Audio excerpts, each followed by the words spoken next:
with any certainty, but the sight of the stars make me dream.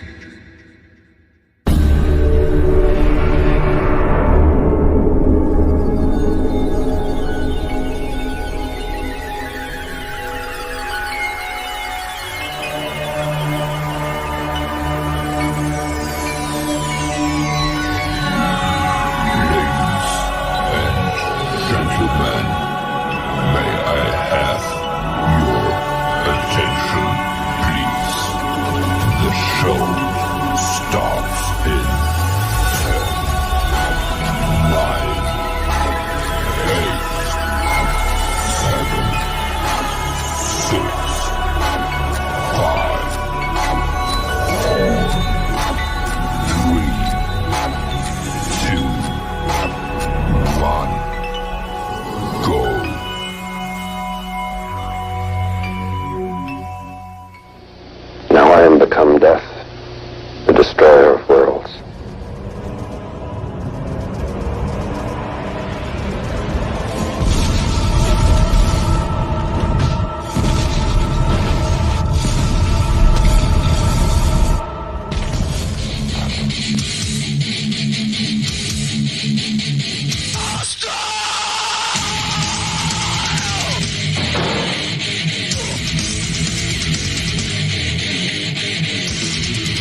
All right, what is up, chat room?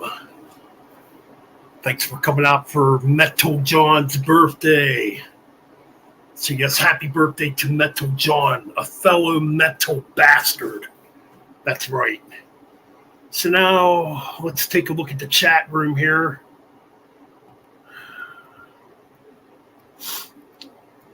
Don't mind me, I'm getting over a cold. I've had a cold all fucking week.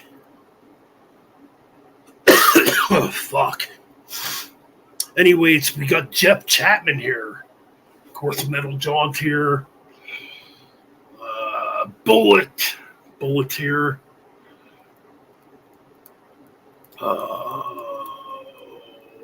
Frederick Thrasher, Be Thrashed. Miss Atrophy. Hells. And yes, I cannot wait till that comes in the mail. I know exactly what you're talking about. DOA! Thanks for the $2 donation, dude.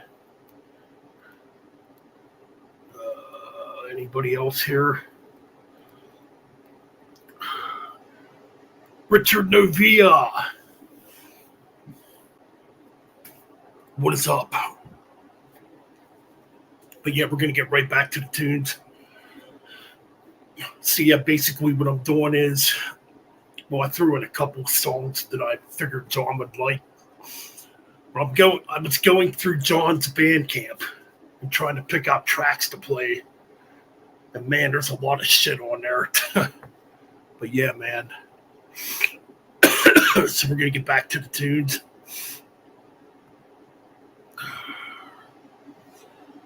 And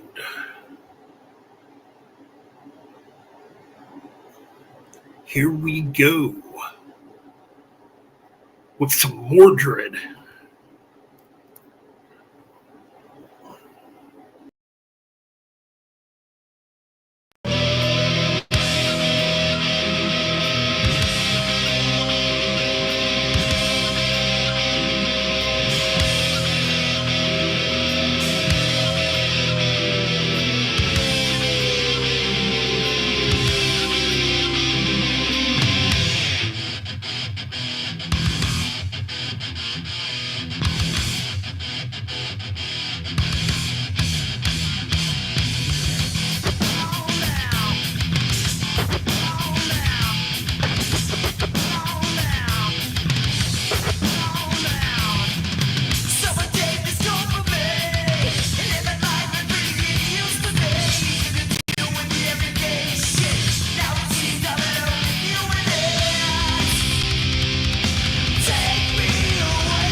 Oh man, such lovely poetry by Mike Violate.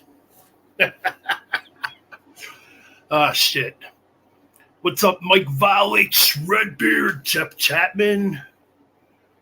Anybody else show up that I didn't say hi to? Zach, what is up? I think that's pretty much everybody. Nick Hickok, what up?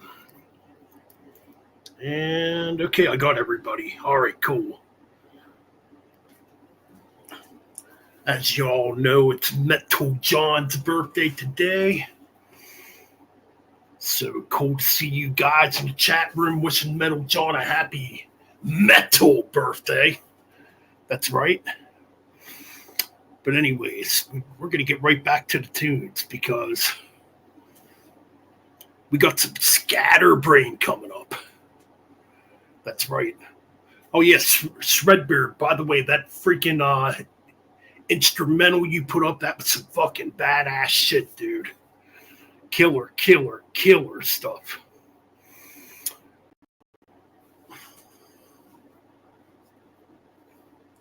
Tissues, huh? You need tissues. What for? To clean up the blood or clean up the cum? Oh, hell. All right, man. Here we go with Scatterbrain.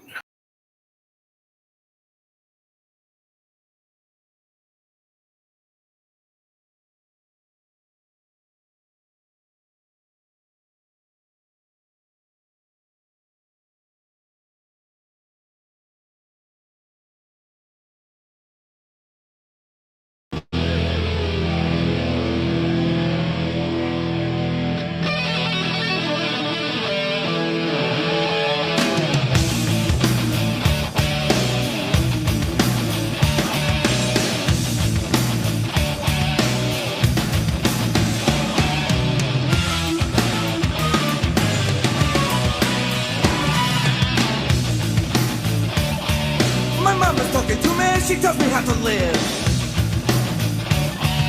But I don't listen to her 'cause my head is like a sieve.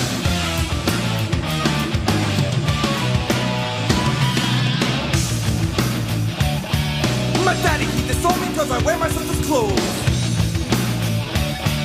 He told me in the bathroom with a pair of pantyhose.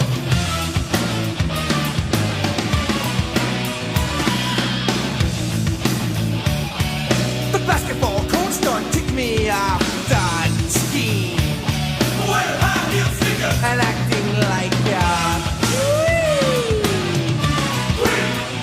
queen.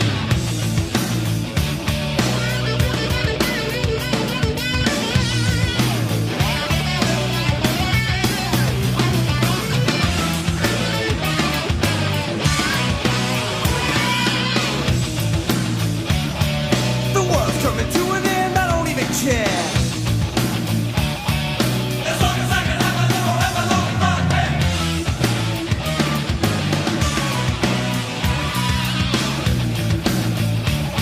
And it don't bother me if people think I'm funny. I'm a big rock star, I make a lot of money. Money, money, money, money, money. I'm so bloody rich. I own apartment buildings, shopping centers, condominiums, and I only know 3 chords. Little fools.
Satan's sons.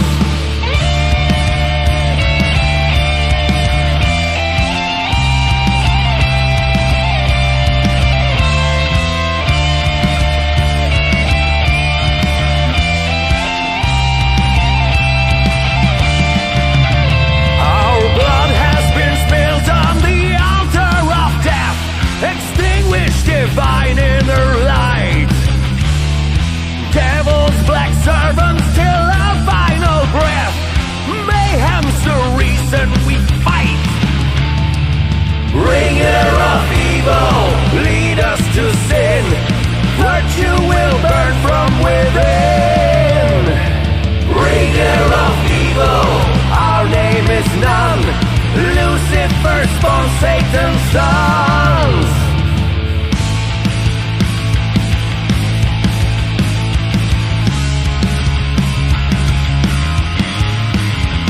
There is no present, no future, no past.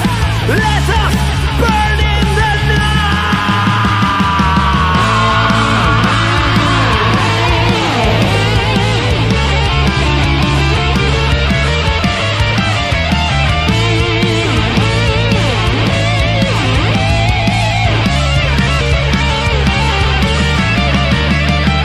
Just one last time, we strike back from hell, driven by evil and hate. Brethren of darkness, our souls we sell, till we reach the seventh gate.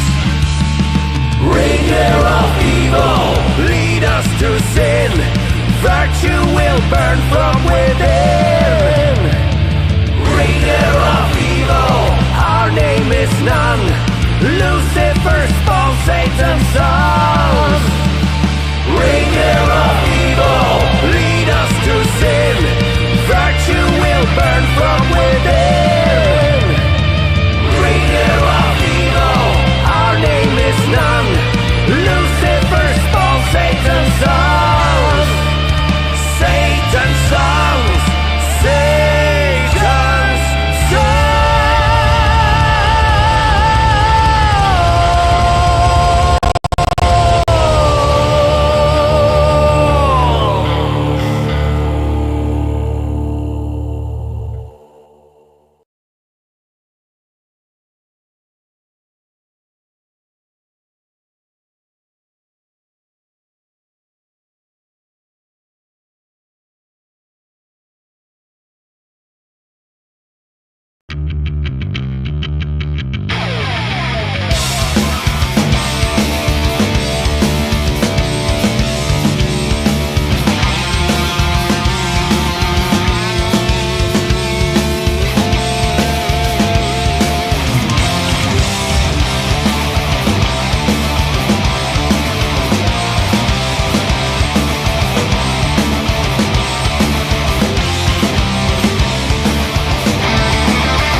What's going on, chat room? Let's see, we got anybody else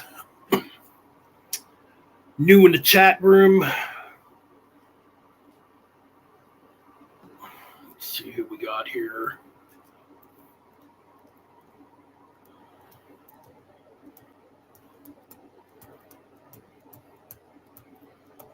Just scrolling up through. Danzig.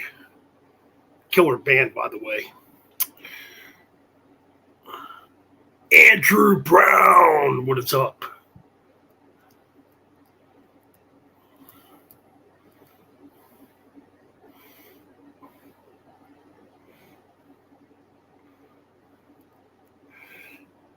Anyways, Metal John, we got some more tunes coming up for you, brother. For your birthday, dude. Absolutely. I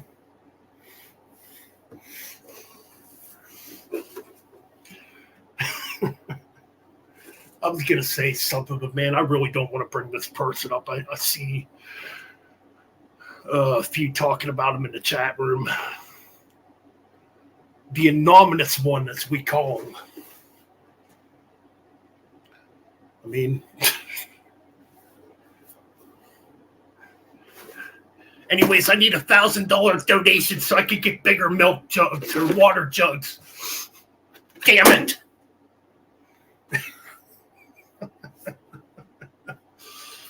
The anonymous one. God damn. That dude ain't gonna have no friends soon. Metal Connection, what's going on? J-Dubs.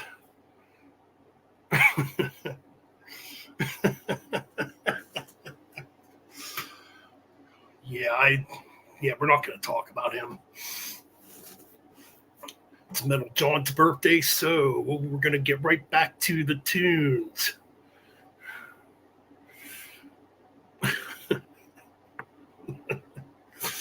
Oh, Christ almighty. I could have warned you guys about him a long time ago.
divine transmutation. Abandon, wittingly abandon. I will never be still again. I am the uncloned, born from the cries of the road. The gate to wisdom, the magic, the light and the maze. In roaring silence, in roaring silence, I choose to be again.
So that band was called Darkened. First time I actually ever heard that. Interesting. Kind of had more of a melodic black metal type of sound, I guess. And we got Ellen Cron here. Still Reviews here. Scott. Sarah here. Oh, fuck. T-Bone. Yeah, Savage. What's going on? Metal John, you might have to send that one to me in Facebook Messenger. I cannot find it on YouTube.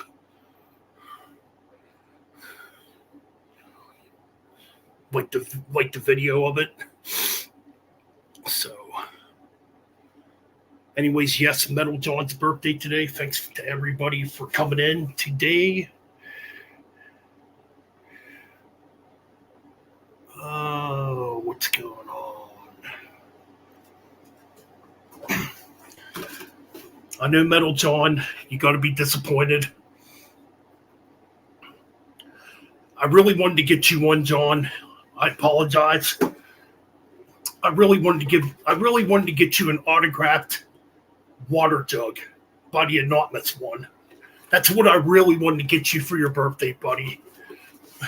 I know you want to do those water jug workouts. Anyways, yeah, fuck him. Anyways. Yeah, that's good, man. I enjoyed that. I know to some black metal fans that would be poser shit or whatever. because everything's got to be elite. But anyways, we're going to get back to the tunes.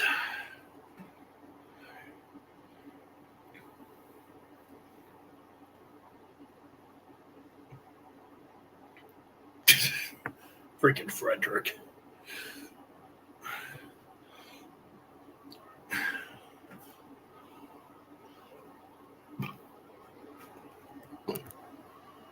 All right.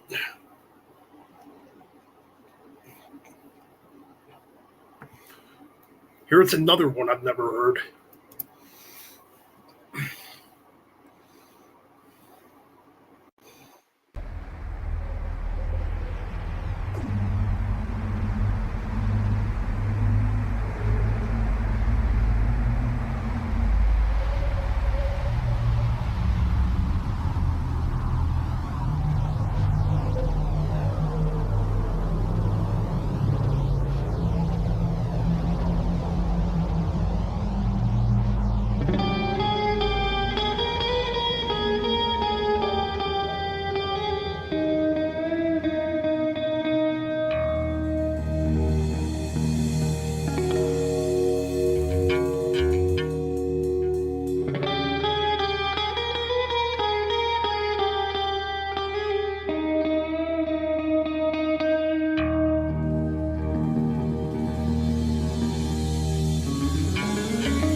Be back in a minute. Fucking YouTube's being stupid right now.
Yeah, YouTube tends to do this sometimes. They'll cut your song like right in the middle of it. Yeah, fucking YouTube. Gotta love it.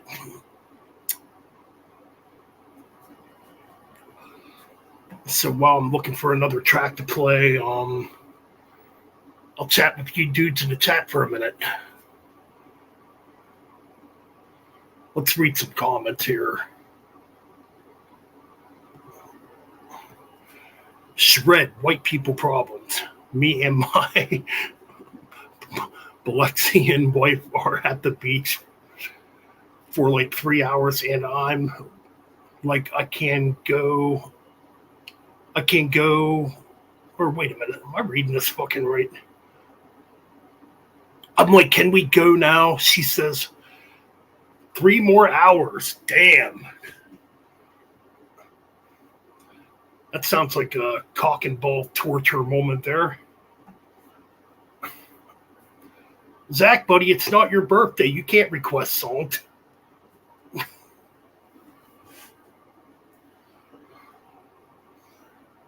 It's not going to let me play that, John. It's a music video. That's why I can't play it.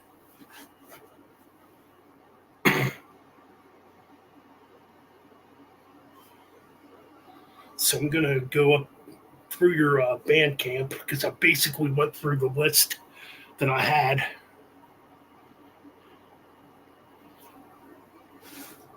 A 24-hour stream. Oh, God, could you imagine if a certain anonymous one made a 24-hour live stream? Just bitching and ranting about how the metal community sucks and how you can't have friends in the metal community. Could you imagine that? Oh, shit. Yeah, you're weak for having friends. You can't have friends. You can only listen to war metal, too. That's it. Oh, God, what else? What am I missing here?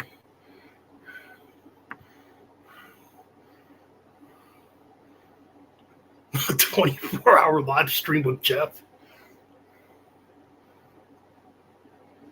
I'm surprised Jeff hasn't done a 24-hour stream. I know he's done some very, very long ones.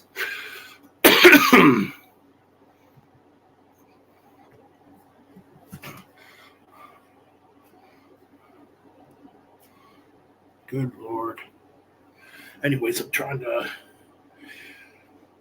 upload Metal John's Bandcamp playlist here.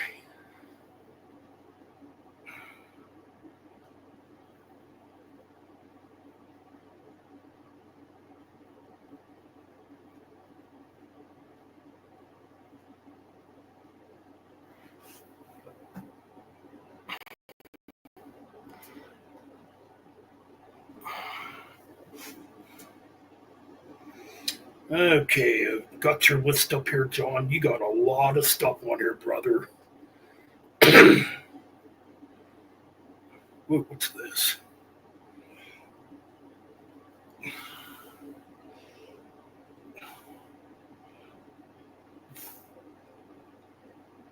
I think I've heard of this band before. They're called Wrath or Wraith.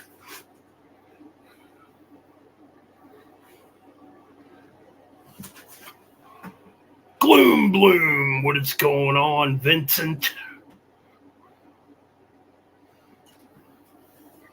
Pumping them water jugs as of late there, Vincent. Oh, hell.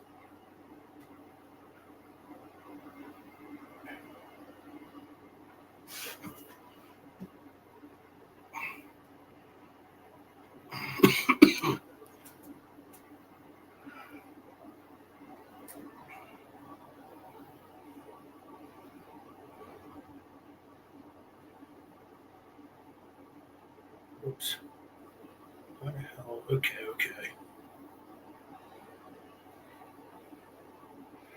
All right, we got something coming up finally, I think.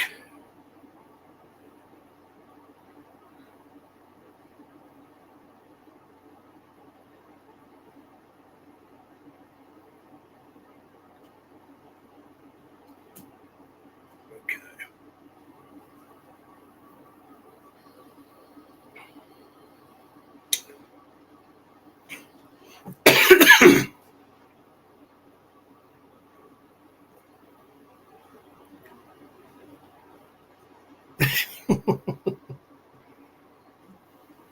You want new metal? Shit, that's when we get all the I don't know what kind of people we'd get in here if we played new metal.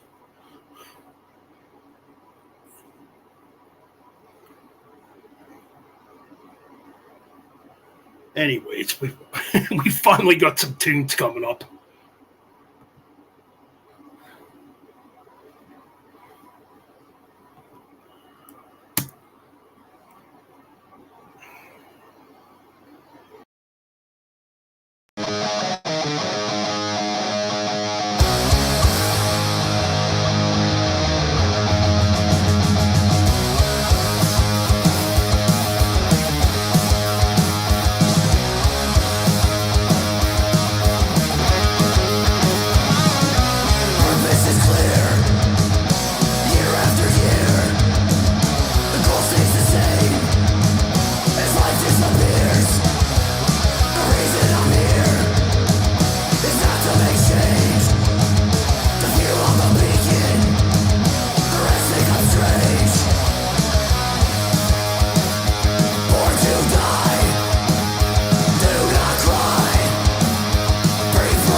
is buying when souls.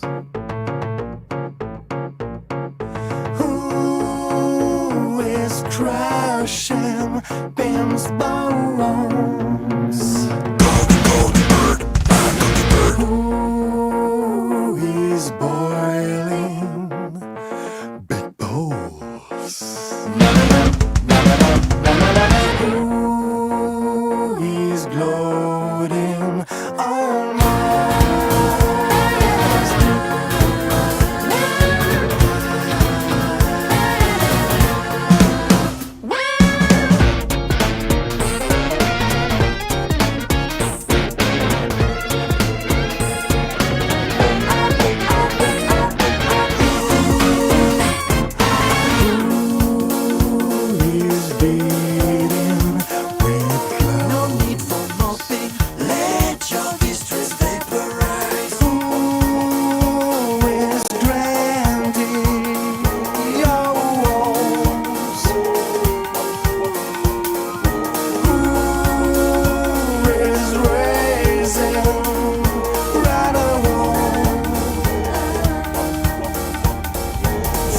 attractions, dash connections, man's addictions, man, new obsession.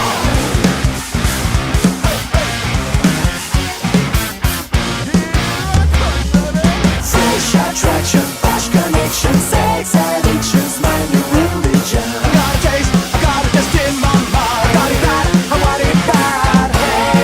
Everybody knows it, make my style on the good vision. You wanna knock in my bag. I got it bad, you want it bad.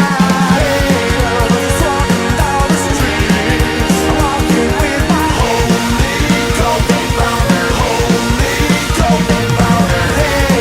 Just walking down the street, I'm walking with my holy golden powder, holy golden powder.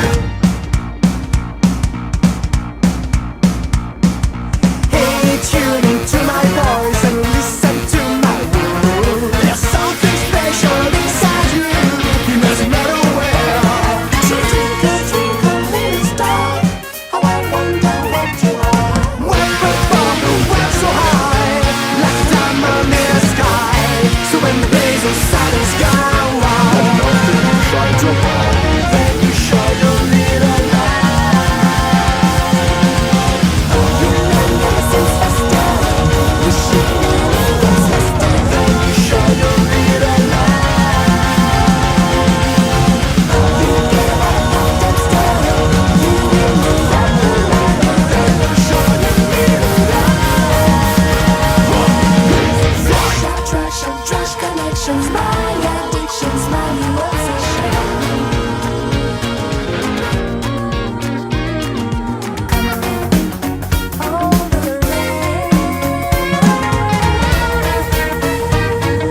Let me be your mentor, boy, 'cause weakness not allowed. Rape this world, go get it. Feed my holy father. Feed my holy father. Feed my holy father.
yeah, shut the fuck up. You know shit about Satan, motherfucker. This fucking song is called Eat Pussy for Satan.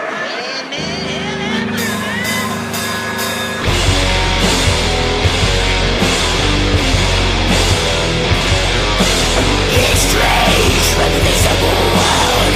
Not a word as a mess. Road of mildew, curious crime. Frustrations are shattered. War mind.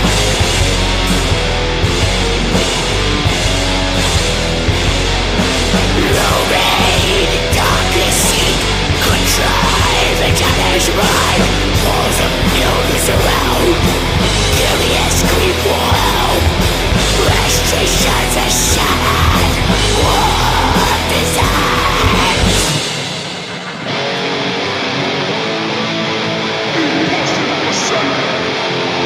Searching for remedy. And today's voice is calling through. Dictate its advance. Deform direction. Woven in the test. Reading only being human ignored.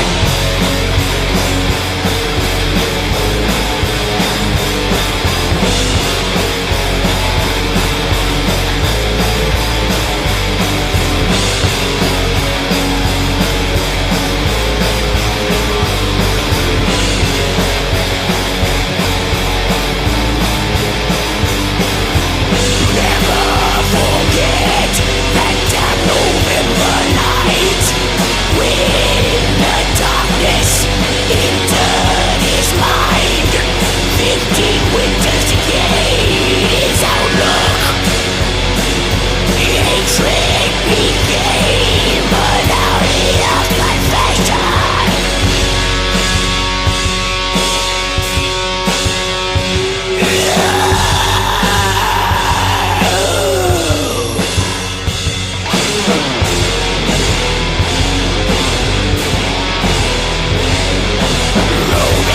The darkest seat, contrive and challenge to the left. Walls of mildew surround. Curious creep wild. Frustrations are shattered.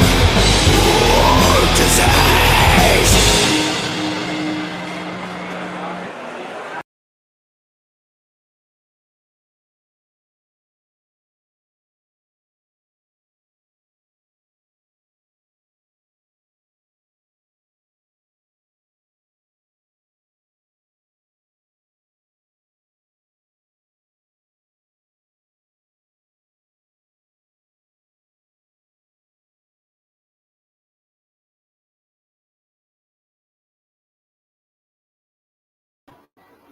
All right, we's back. We's back. All right. Fuck. Trying to.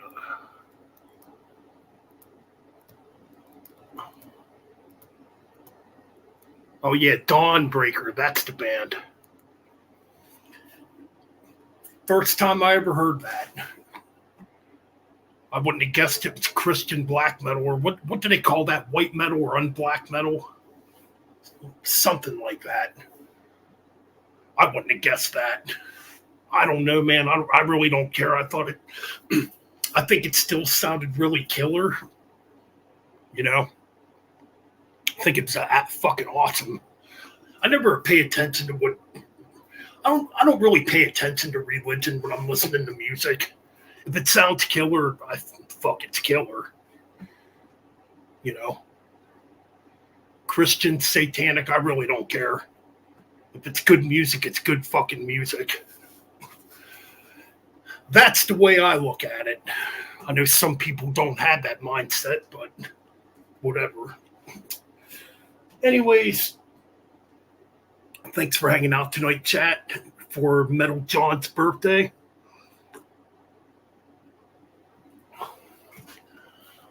Anyway, so we're going to try to go 50 more minutes. That's right. Jehovah's Witness metal. I don't like Jehovah's Witness at all, man.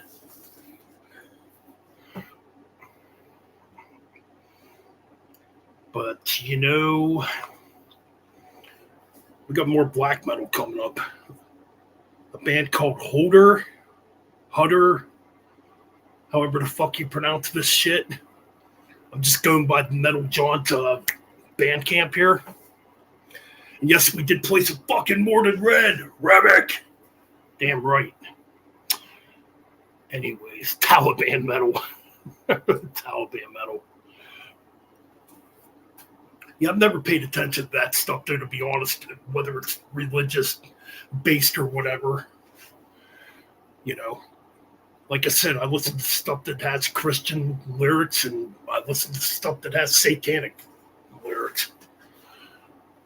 Because there's good and there's evil in the fucking world. So, I don't know, that's one way to put it. Oh, man. But anyways, right on.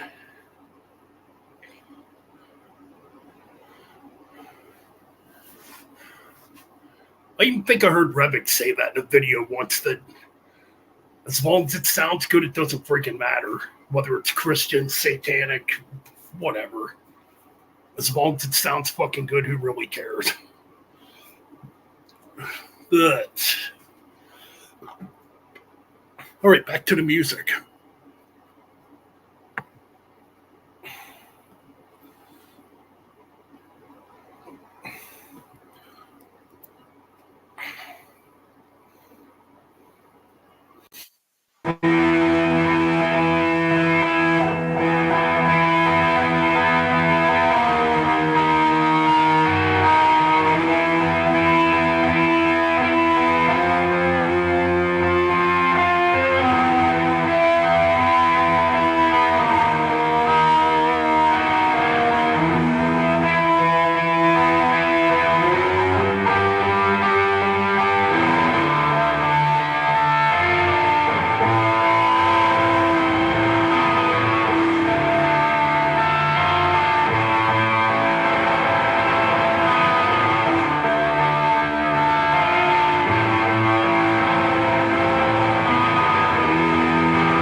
I heed your message loud and clear.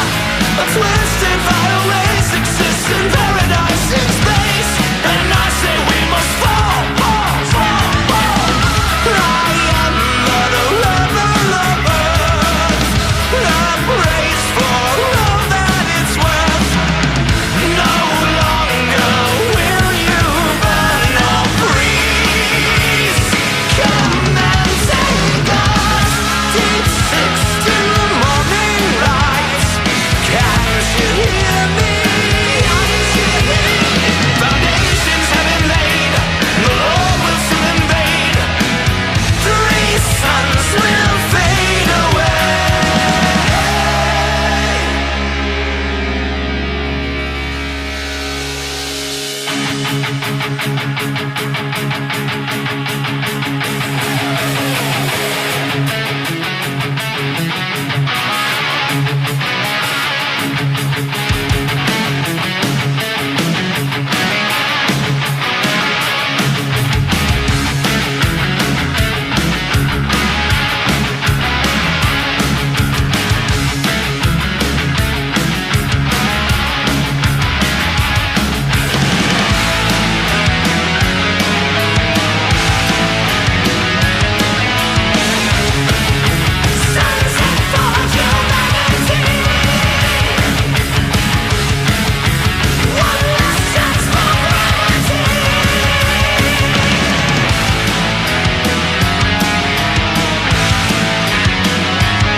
Yeah, man, YouTube's being a fucking cocksucker tonight, man.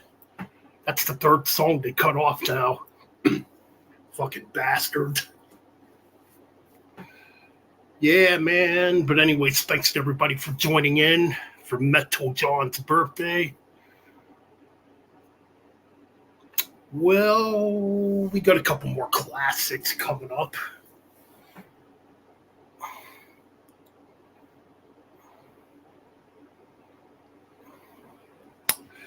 Indeed.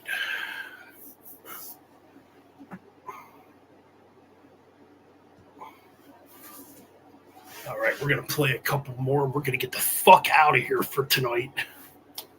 Indeed. So,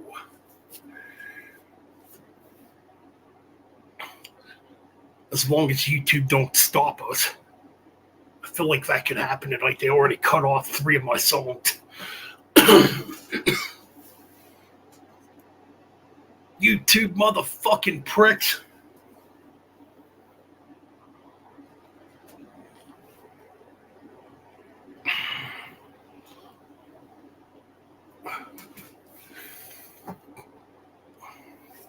All right. I hear Blind Guardian mentioned.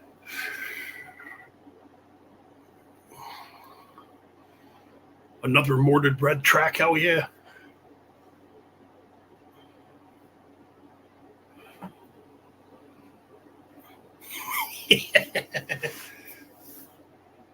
JRR token, you got that right.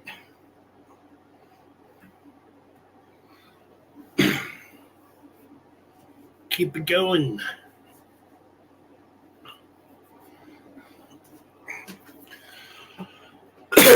Oh man.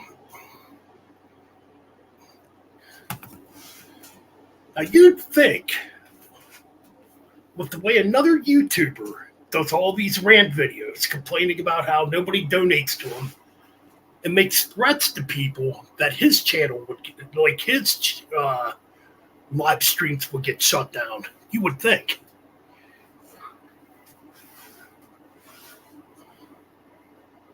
The king of the jugs threatens people. Oh God, anyways.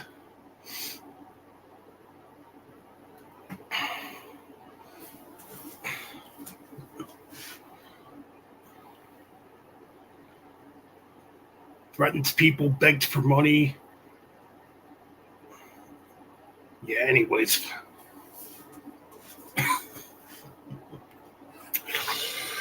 All right. So maybe we could play some classic Blind Guardian.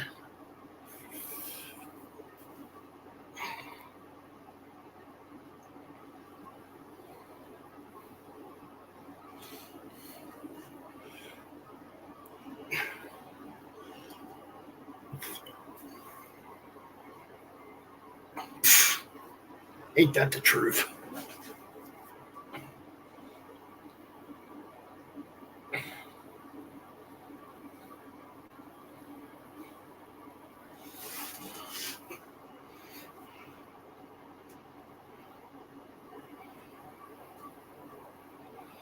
All right, so we got Blind Guardian here.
All right, I'm back.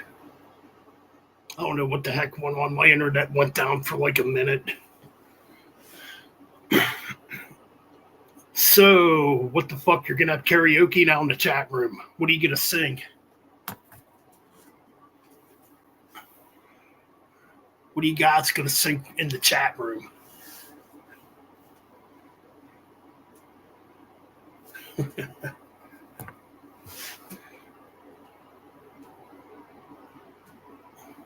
Who freaking knows, man? I wouldn't be surprised.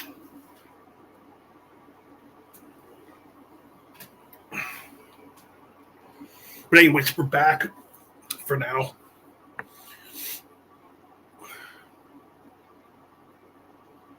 Let's say, dude, I pay $79 a month for this shit. It better fucking work right.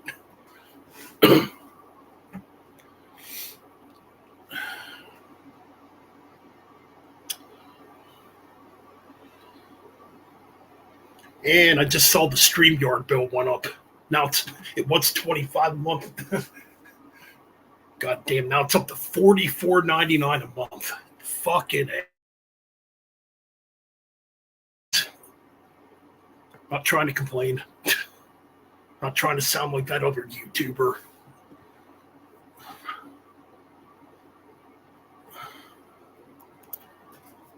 I think.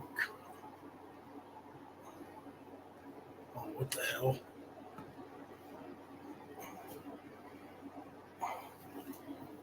Hold on a minute.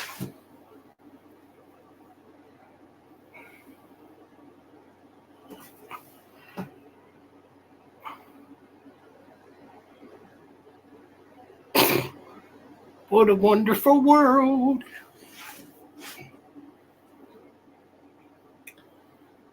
Okay, so somebody wanted Dream Evil.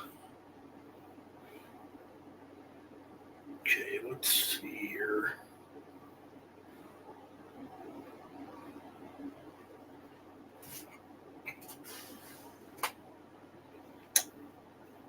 Yeah, now it's not fucking playing music. What the fuck?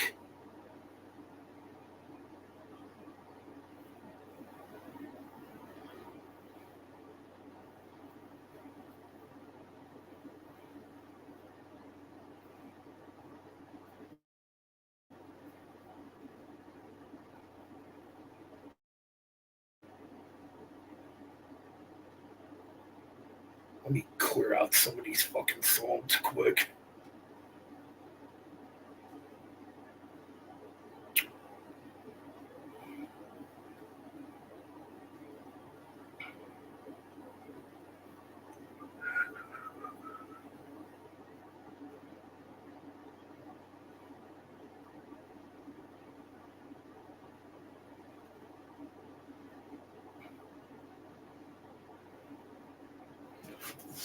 All right, what's up, chat room? Y'all still there?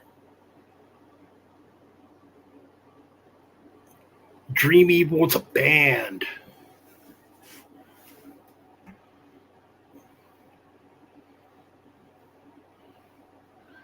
Sometimes doing these radio shows can be a fucking pain in a goddamn dick, especially when crap like this happens.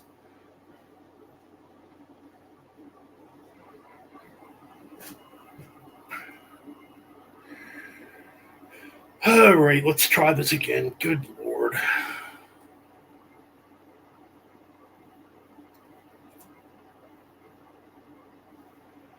Dream Evil, the chosen ones.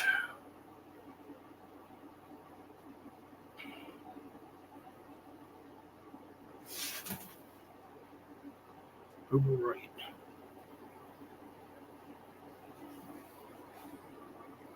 So we're still fucking connected here.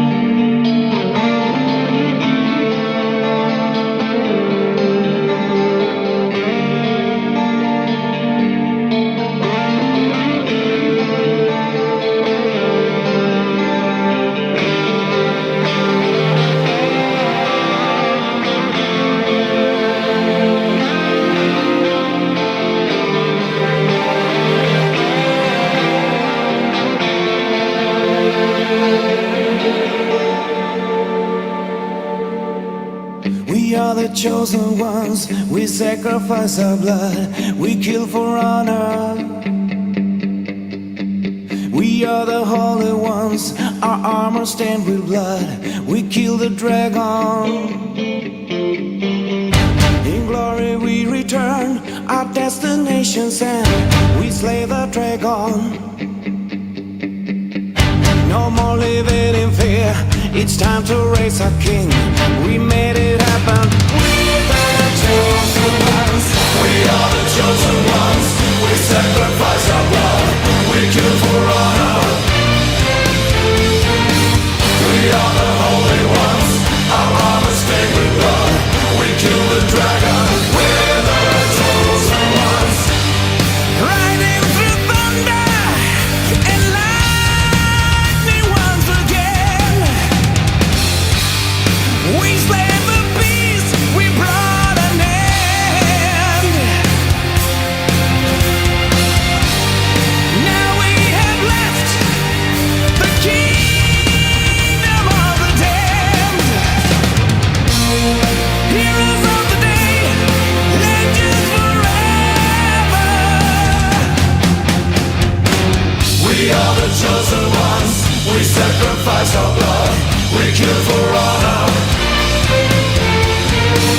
We are the holy ones, our armor stained with blood, we kill the dragon. We're the chosen ones. It seems to me like a journey without end. So many years, too many battles. We finally arrived, now we're standing at the gates. Heroes of the day, legends forever.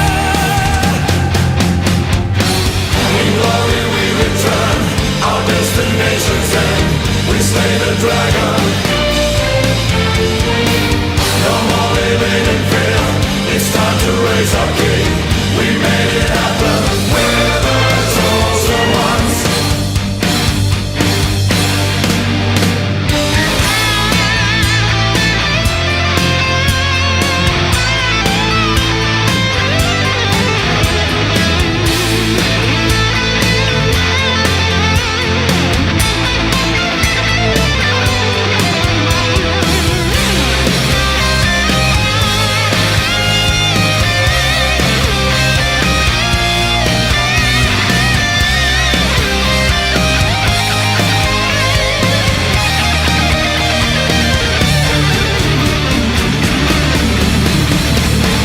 We are the chosen ones, we sacrifice our blood, we kill for honor.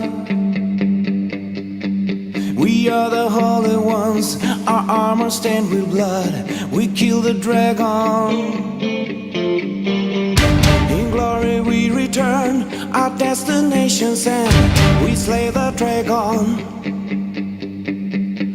No more living in fear, it's time to raise our king. We made it happen, we're the chosen ones. We are the chosen ones, we sacrifice our blood, we kill for honor.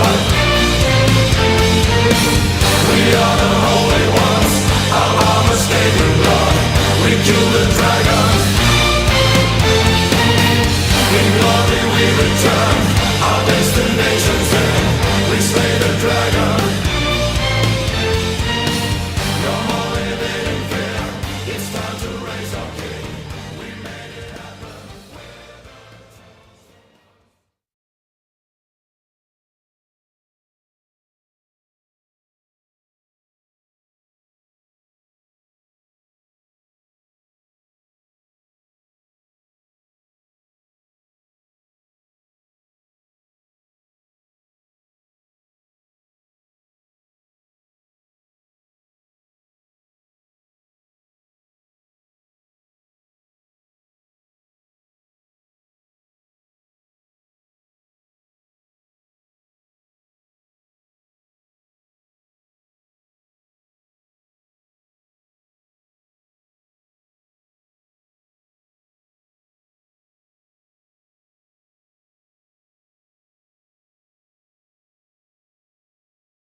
All right, some Dream Evil.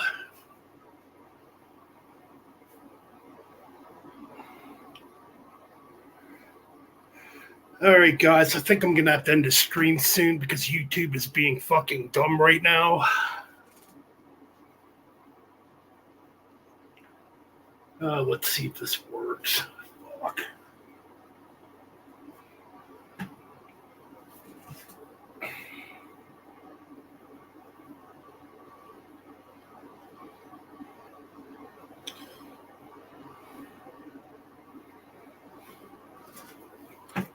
Try it one more time here.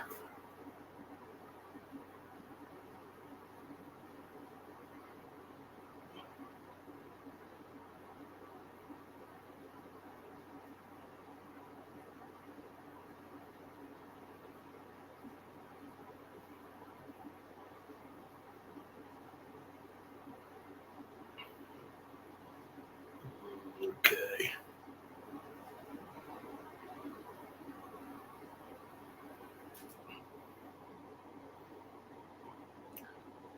I can play something off that album, John, but I can't play that. It's a music video. I don't know why there's not a regular studio version.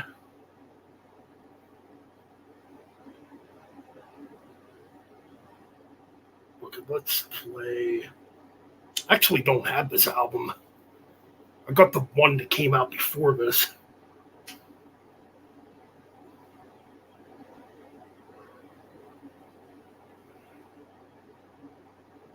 Let's try this one.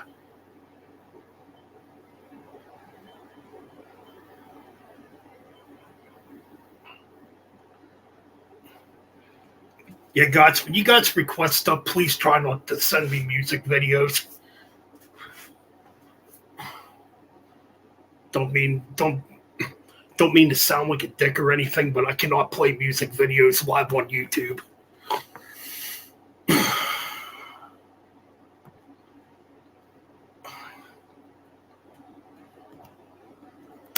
Let's see if this works. I don't know what's going on now. It's not even letting me play music.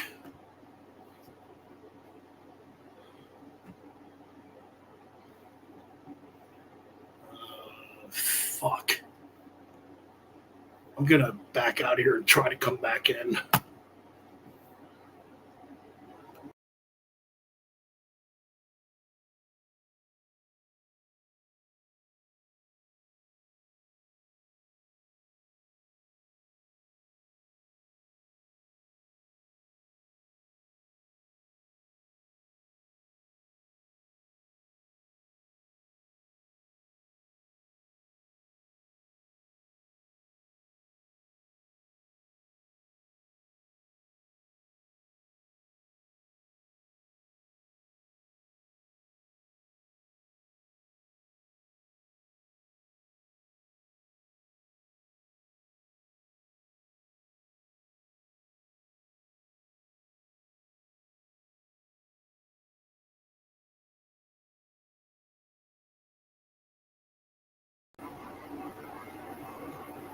Try this again and see what the hell happens.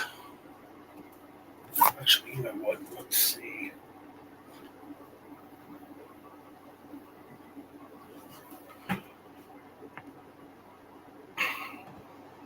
This shit's not working right at all right now.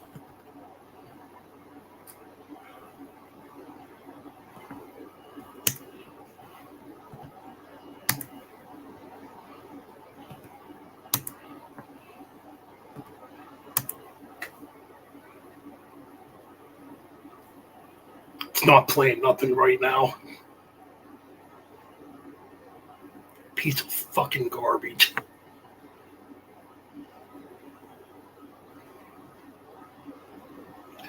Well, Jeff, I don't think I'm going to be able to play any more tracks. I don't know what's going on.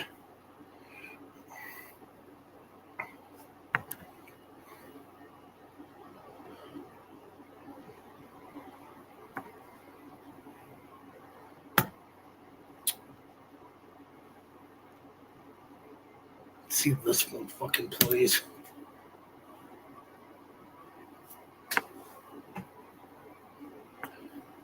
Yeah, unfortunately, guys, I think I'm gonna have to end the stream. Anyways, happy birthday to Metal John. Apologies for everybody that we can't play no fucking songs at the moment.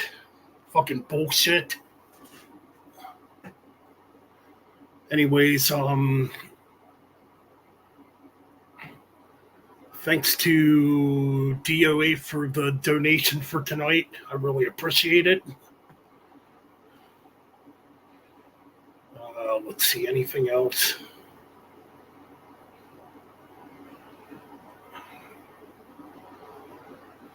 Let me try to fucking reboot it.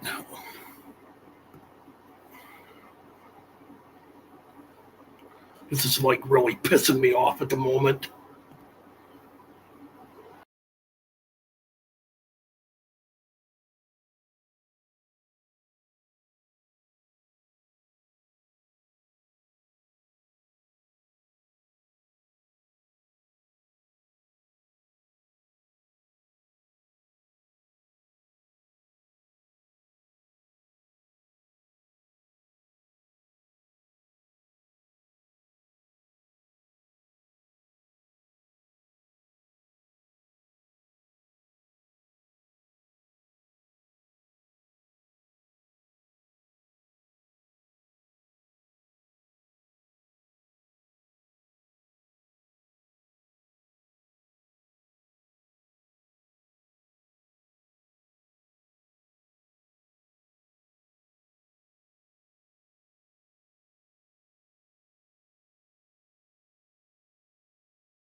All right. Let's see if this shit works now. Okay.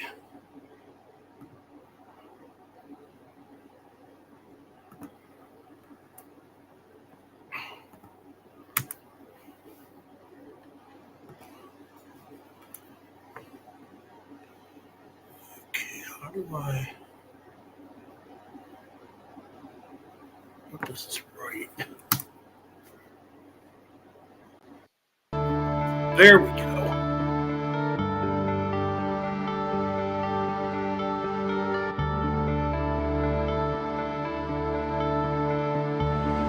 This is a Queensbound F local train. The next stop is 57th Street.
All right.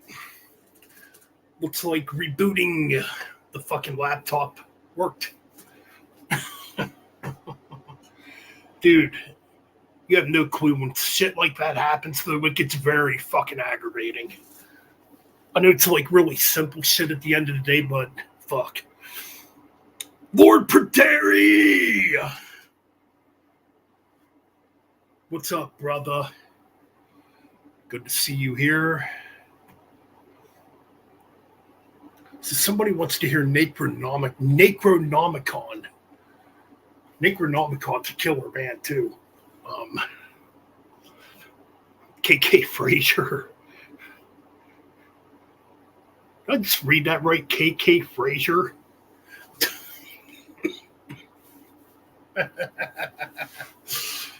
Oh, hell. But that's the band, Them. I think that band kicks ass, to be honest. I mean, fuck yeah, killer band. Shredbeard's back in the house. Yeah, we're still going. We were having, we did have some technical difficulties, though. I lost my internet for like 5 minutes. Had to reboot everything. But yeah, we're still going. YouTube hasn't shut me down yet. So, but we're only going to go like maybe another 20 minutes. Nick, what's going on, Nick?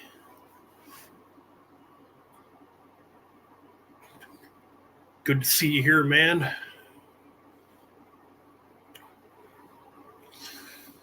We still got Richard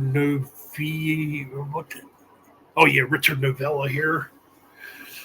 Anybody else here?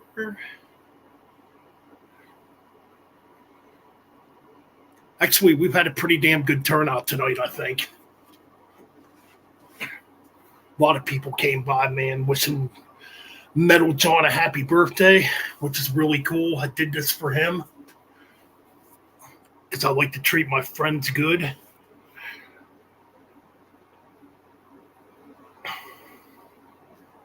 So if we all become friends, you might get a birthday stream. No. Ryan, what's going on, Ryan? We got Damage Incorporated here. Ryan Arnold. Yeah, man, I just hope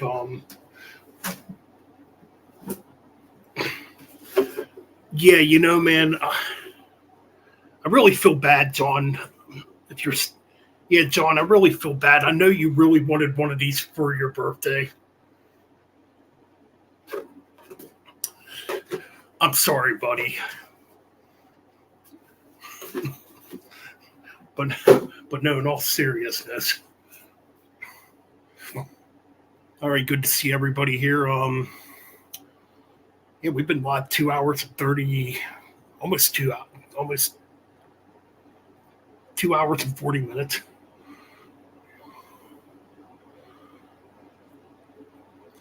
Good guys, Redbeard. They're really good guys. Nick and Ryan have been on these streams a lot over the years. So yeah, definitely go check out Thralls of Metal,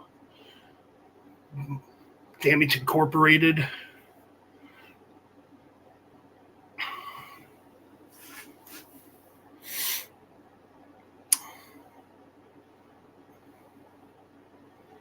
I'm actually surprised you don't know Thralls of Metal. They're a fairly, I wouldn't say like a huge metal YouTube channel, but they got a pretty decent following. I mean, how many subs do you have now, Nick? You're not at 20,000 yet, are you? I mean, we can turn this into a hangout stream. What's up, Ryan? Surprise! What's up? What's going on, man? Not a whole lot, man. Yeah, man. Just celebrating John. I've just been playing. Yeah, absolutely. Happy birthday, John.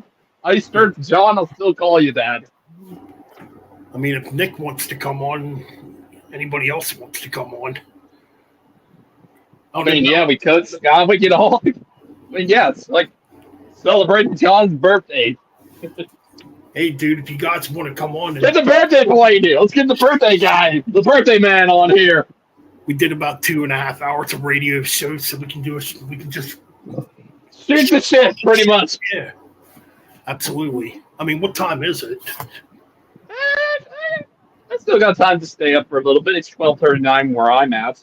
Yeah, it's 1:39 here, so Oh man, heading to bed almost 1. Man, well, you probably had a pretty long day with it being your birthday. So, fair enough. Yeah. I could send Nick a link, or you could send Nick a link. I don't know if Right. anybody else would be up at this time, like Wyatt or I anybody. mean, well, only one way to find out. Which one is the right one? Oh, this one's the right one. All right. Let me see. Where's Nick? There's Nick. There we go. Send Nick. Who else wants one? Does Wow. anybody else want a link? Scott Sarah, do you want a link to join? Jeff Chapman, maybe? Anybody? Sam can. If John joined, it probably wouldn't be for too long. Yeah. How was the radio show, by the way? I wasn't in here much, but I come in at the hangout part of this. I mean, it went fairly good. Besides, we had some technical difficulties, Fair enough. but I think we did pretty good. We had a decent crowd here tonight. Yeah. I figured I did want to mention this because I never really mentioned it because when I was going to mention it when we were doing the Paul Diano stream, but I didn't because I think as soon as you were playing, I forgot what was it, an hour 45 in before we got to the 2 hour mark, I eventually left and I went to bed at that point. But I was going to mention because of Paul Diano being in Iron Maiden and that I was going to be doing some more deep dives. Iron Maiden is going to be one of the deep dives next year. Cool. Just By the gotta way, find people for it. By the way, speaking of Iron Maiden, I don't know if you saw it. I saw the video earlier. Iron Maiden was playing live somewhere, and they did a nice tribute to Paul Diano. Nice. It was pretty cool. Yeah, that tribute radio show we did is hands down probably one of my favorite things that I was a part of, whether it's on your channel or on mine. I'm really happy we were able to do that. Oh, absolutely, indeed. Yep. Whoops, Redbeard just sub to your channel there, Ryan. Thank you, Shredbeard. Redbeard's a really cool guy, really good guitar player too. Yeah, but I got obviously now with Iron Maiden, that's what 4. I think that's them. That's Street Theater parts 2 of AC/DC and Black Sabbath. Oh, and then I got the mini deep dives as well. Oh, cool. That's. But I'm not counting. I think I just finished lining out the bands for the other mini deep dive, which is the death metal with melody, which should probably be a play on what the genre is themed after. Well, Lord Perdere, we're actually probably going to do a part 2 of that Paul Diano tribute because I don't know if it's going to happen this week yet because there is a lot of stuff I definitely left off. Yeah. I mean, it's a long discography too. But like there's the Diano solo album, which came out in '84, which is very different sounding. It's like almost AOR sounding. Yeah. It's not like really metal at all. And we heard the one battle. That was kind of a cool experience for me. Hearing some of those stuff outside of the Maiden albums for the first time was really, really great. Oh, and yeah. It was a great experience hearing those because I have been neglecting his solo stuff, his stuff outside of Maiden for so long, and it took as unfortunate as it is, it took him passing away to finally discover those. And now I was like, some of those were really good. Some of them, I think the Almighty Inbred one was kind of funny. It was good, a good kind of funny. It was kind of something. It was funny. It was like, oh my god, that was kind of funny. Right. Oh, you mean an actual maiden tribute to Deanna? That would have been real too hard to do on YouTube. YouTube would have shut the stream down right away. Yeah, yeah, this was basically a Paul Diano thing.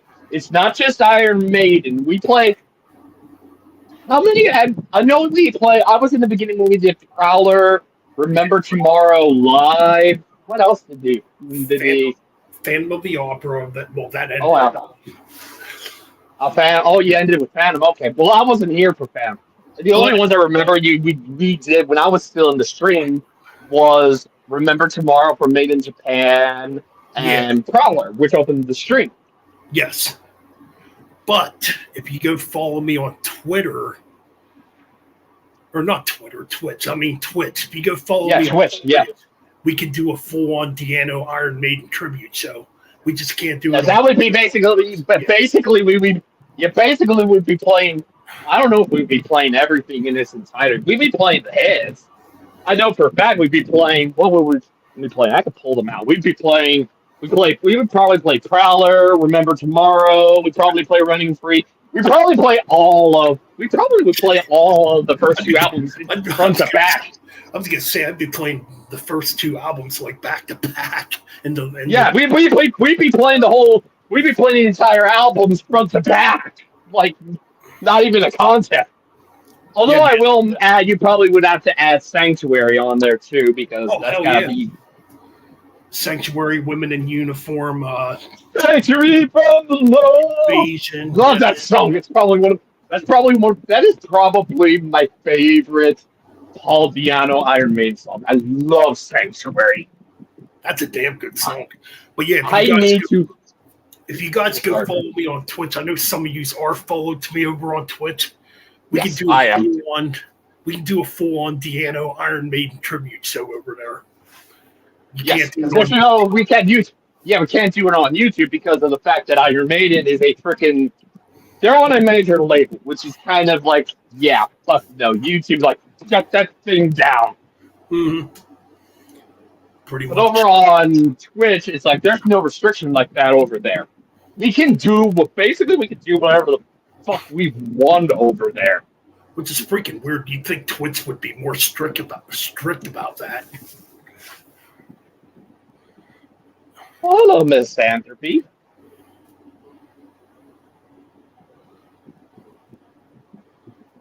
Miss Antrophy, welcome back. Yes, the stream's still going on. Yep. No longer a music stream though at the moment. Yep. Yeah. I popped in because I'm like, I'll pop in.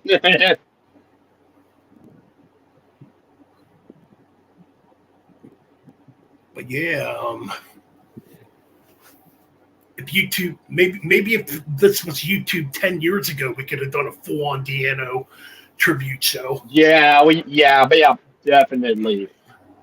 YouTube is way too. I don't want to get political on it, but you know where I'm going. Yeah, they're.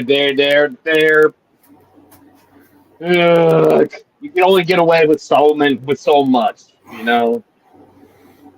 Oh shoot! I'm sorry. I'm trying to read the chat here. Yeah. Oh wait. Oh yeah, that's right. Yeah, Jeff Chapman did tell us about that. Yeah.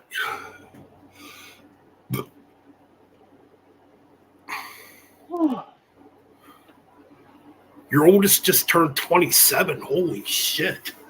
That's my brother's age.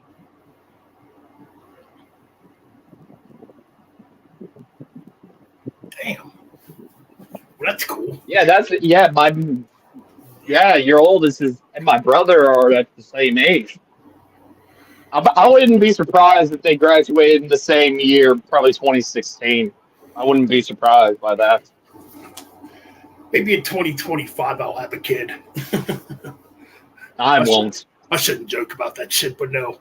I think I'd be a pretty cool father, but I've just been very picky about it because I want to actually be with somebody that actually cares about me and loves me for me, and not just be with somebody that is gonna eventually cheat on you or whatever. You know what I mean? Yeah, I'm kind of the complete opposite at this point. I'm just like, I don't really care. I'm just like, it's not.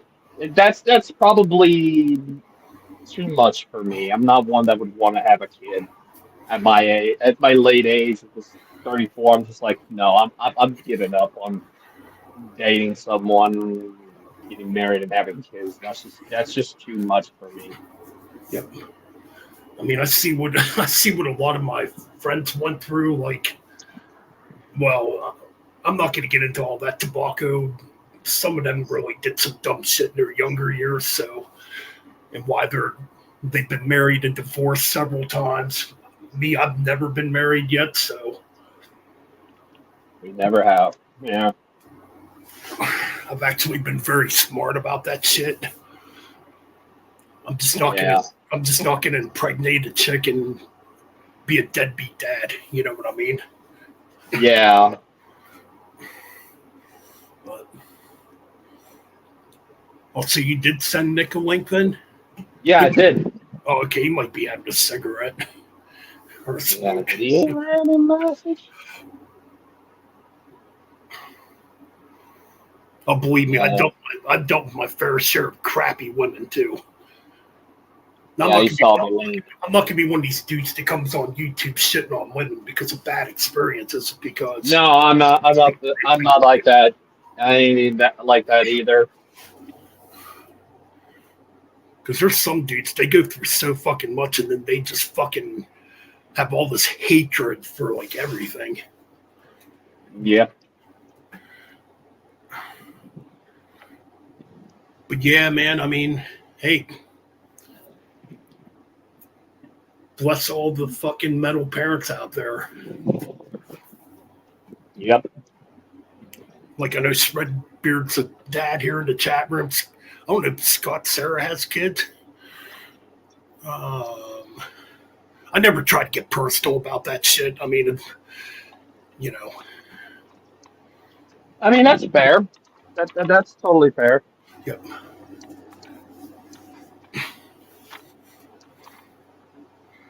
Oh, you don't have kids either? Yeah, I don't have kids. I mean, it's not.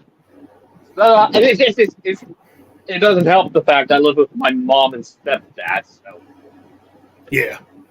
And you know, I look at this room. It's just like this isn't a two-person room. It's more than less for one person. Yeah, I was gonna say I'm an uncle and a great uncle. I got uncle too. Yeah, I'm an uncle. Yeah, but that's probably the closest I'll ever get. Is because of just being an uncle's probably better. Like, yeah, tons of nieces, tons of nephews. Nieces and nephews, yeah, same. But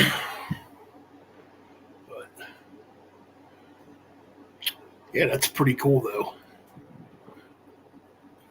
Oh, there's Nick. What's going on, Nick? What's up, guys? Not too much. Not much. Oh, excuse me. I set up stuff for editing tomorrow. We nice. This week is so loaded with releases. We're gonna have to put a poll up for a bonus 6 review. Nice. What's all coming out? I kind of lost track. Debbie, I've been following Debbie and Skamash. I mean, well, Debbie's definitely one. Skamash, we already have 2 recorded since we got them a bit early for Enforced's new EP, which if you already love Enforced, you're going to love that EP. And we did Living Gate today too, which is super group. It's the bassist from Yob, and the other 3 members are from Amen Ra and Oathbreaker, that whole Belgian collective of bands. And they just decided to do flat out death metal, and holy fuck, are they good at it. Yeah, and then Devin Townsend we're definitely gonna do.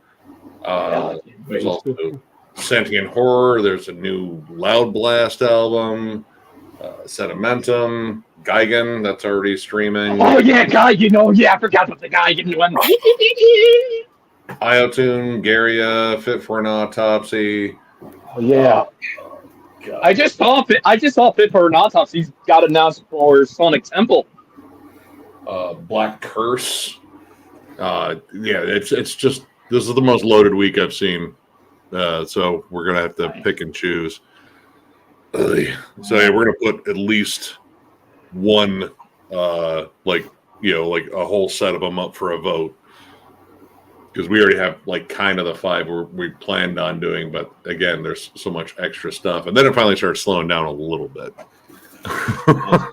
There's not much I can think of. I think after October that I probably need to. I think Lincoln Park obviously has LA Dying, but I think after that it's like, yeah, I can't think of anything else after that. As LA Dying is a fucking shit show right now. Their bassist just walked out. Yeah, it was not Ryan Neff, but then I realized, Neff is also kind of a big deal member in Miss May I, so I'm like, he might have left because he doesn't want to deal with being in 2 high-profile metalcore bands. Or, he could just not want to be in a band with the attempted murderer that just doesn't seem that apologetic about it. I don't know. That might be it. Yeah. There's one common denominator in all of that, and his name is Tim Rizzo.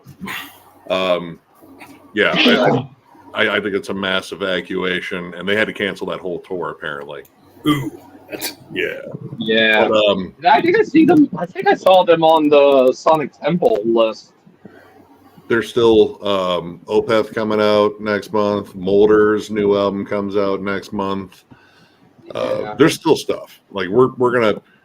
I mean, probably all the way to at least like the first week of December, we're gonna do our best to cover as many as we can. And pain in the dick because my year-end list is it's gonna be tough, man. This year has just been inundated with tons of good fucking releases. There's still a bunch of stuff I need to listen to yet. My current rough draft of like favorite albums this year is over 60 albums. I think the top. Yeah, I got 50. It's a lot of albums I have listened to as well. But it's like I got the top ones are pretty much they are safe to go in to the 50 at the current moment. I think I did make a change in the rating I gave for Winter Sun, which I think I give it a 9.75. It is a little bit. I've had to rethink about that one, but I'm like, well, it's still number 1 for me at the current moment. But that probably might be changing soon. I mean, I think it's a good album for what it is. I just really wasn't into it, and honestly, like for all the hype, I thought it was an album. Like it didn't sound like an album that costs as much to make as it did. But but I still think I still prefer it over the Alcest because I'm like some things about it are still kind of like epic sounding as then compared to Alcest's new album, at least for me. I don't know. My opinion about that is, I mean, I kind of get crowdfunding to an extent, but I don't know. With this band, it just seems like it takes them so damn long to put shit out. Yeah, and the hype around it, and like, it was never going to live up to the amount of money that was crowdfunded. I don't know. To the people that loved it, to the people that crowdfunded it, I hope you are super happy with what you got. I thought it was good. Like dudes are definitely talented, no question about it. I don't think it's anywhere as fantastic as Time One though. Like Time One is so much better than it. Time One's good. I thought it has some great moments. I do like some stuff. I do like The Way of the Fire. I do like what was the other track on there? Crap, I gotta pull it out. Thank God I got the CD for it. One with the Shadows was great. But it did kind of dragged on after that, especially getting into Storm and Silver Leaves a little bit. I mean, their songs are pretty, I would say like bloated, like they're heavy on flash and like big production and all that. Yeah, all absolutely. Of them it's just I'm not always into that. Like, give me riffs, and God, man, you don't drench everything in fucking keyboards. Exactly. And they're Finnish, whatever. Or they're Norwegian. Finnish. Yeah, I think they're Finnish. Yeah, they're Finnish. I don't know. Yeah, I think they are. I think they're Finnish. But yeah. No, I didn't I get. mean, I think Yari was in on Safirum, and they're, Very Finnish. I think they just put out a new album. Or Winter Storm. Yeah, I wouldn't be surprised if it was a response to Time 2. Maybe. I don't know. I finally got my copy of New Mother of Graves. If you're a Oh big yeah, Paradise Lost or My Dying Bride fan, this is 100% something you need to check out. Like, this is old school Peaceville Death Doom. Ooh, nice. It's called Mothers of Graves. Mother of Graves, and the Or album Mother of is Graves. called the Periapt of Absence. Profound Lore. And then Profound Lord. Nice. New Jerry Cantrell. This album's awesome. I definitely want to get that. Jerry's still the king of the Jerrys in my mind. I was gonna say he probably still had some good rips and stuff on there. New Cosmic Putrefaction, if you're Never a heard Demolich fan. Demolich, later Gore Guts. It's technical but sinister and dark. A little bit more melody on this one though, but yeah, really good. Nice. And this one was kind of a disappointment. What is They did Swallow the Sun.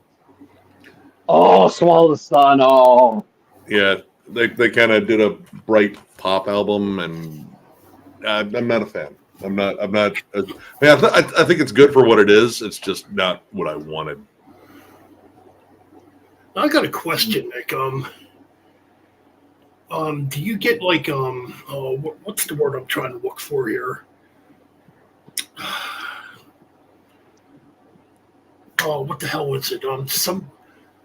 I noticed some YouTubers get this when they do like a ton of reviews. Like promotional copies.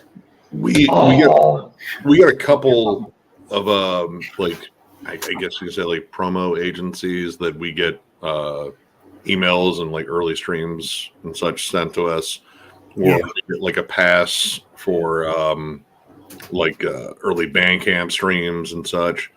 But yeah, I mean, I also have a hookup where I get at least like actual CDs a day earlier. Oh shit! That's through my local record store guy. He's a fucking badass. Nice. I've been shopping with that dude for about 20 years. And wow! I just go in, load him up with the list of shit that's coming out. I'm like, hey, yeah, this is what I need. And he generally makes that list happy. Sometimes he gets them in even earlier. Nice. That's So, pretty cool. so word of the wise, always treat your record store guy well. Fuck yeah, that's I agree. Yeah, especially if he's a metalhead too, which he's a metalhead. Oh, that's But I mean, dude is like an eclectic listener. Like, he's gotten me into a whole bunch of just crazy shit. Like the vinyl that goes in and out of there that he plays in there, like tons of crazy jazz stuff, all sorts of like weird avant-garde music and shit. Like he's always playing something just interesting in there. He's had a jazz performer playing there at his old shop. He had thrash bands play too. nice. Oh, that's pretty cool. Yeah, actually, I got to see Goat Horror play in his loft. I also saw Merciless Death, Diamond Plate, and Lich King play in his loft at his old store. Nice. Merciless Death. They were that retro. Yeah, the retro thrash band, right? Yep, they were great, dude. Yeah, they had some issues like where the drummer wasn't even mic'd up, and it's like, nah, he just was like, I'll power through, I'll just play harder, and the dude did. Like, dude, that's Nice. fucking gnarly. Yeah, that was a killer band. I wish they would come back. Yeah, they only have the 3 albums. Yeah, I got the first 2. I don't have the third one. Third one's all right. The first two are like the better ones. The third one, I thought it was a little bit different. I don't know. It just didn't have that same like kind of like snarling, almost death metal vibe. Like the band is definitely thrash metal, but you got like, you know, that kind of like almost like early death metal undertone, like kind of like Possessed. Right. Yep. Yeah, they were a killer band. Man, there was a lot of good thrash bands in that period, like Evil. Dude, that Evil debut fucking smokes. I fucking love that album. Yeah, that's still probably my favorite that they did. Same. Even though I did like the Comeback album, not the one they put out last year, but the one they put out the year before. Hell's Unleashed. Yeah, I thought that was a really killer album too. I thought it was pretty damn good. I also liked Five Serpents' Teeth. I thought that was pretty good. Yeah. Infected Nation or Infected Nations.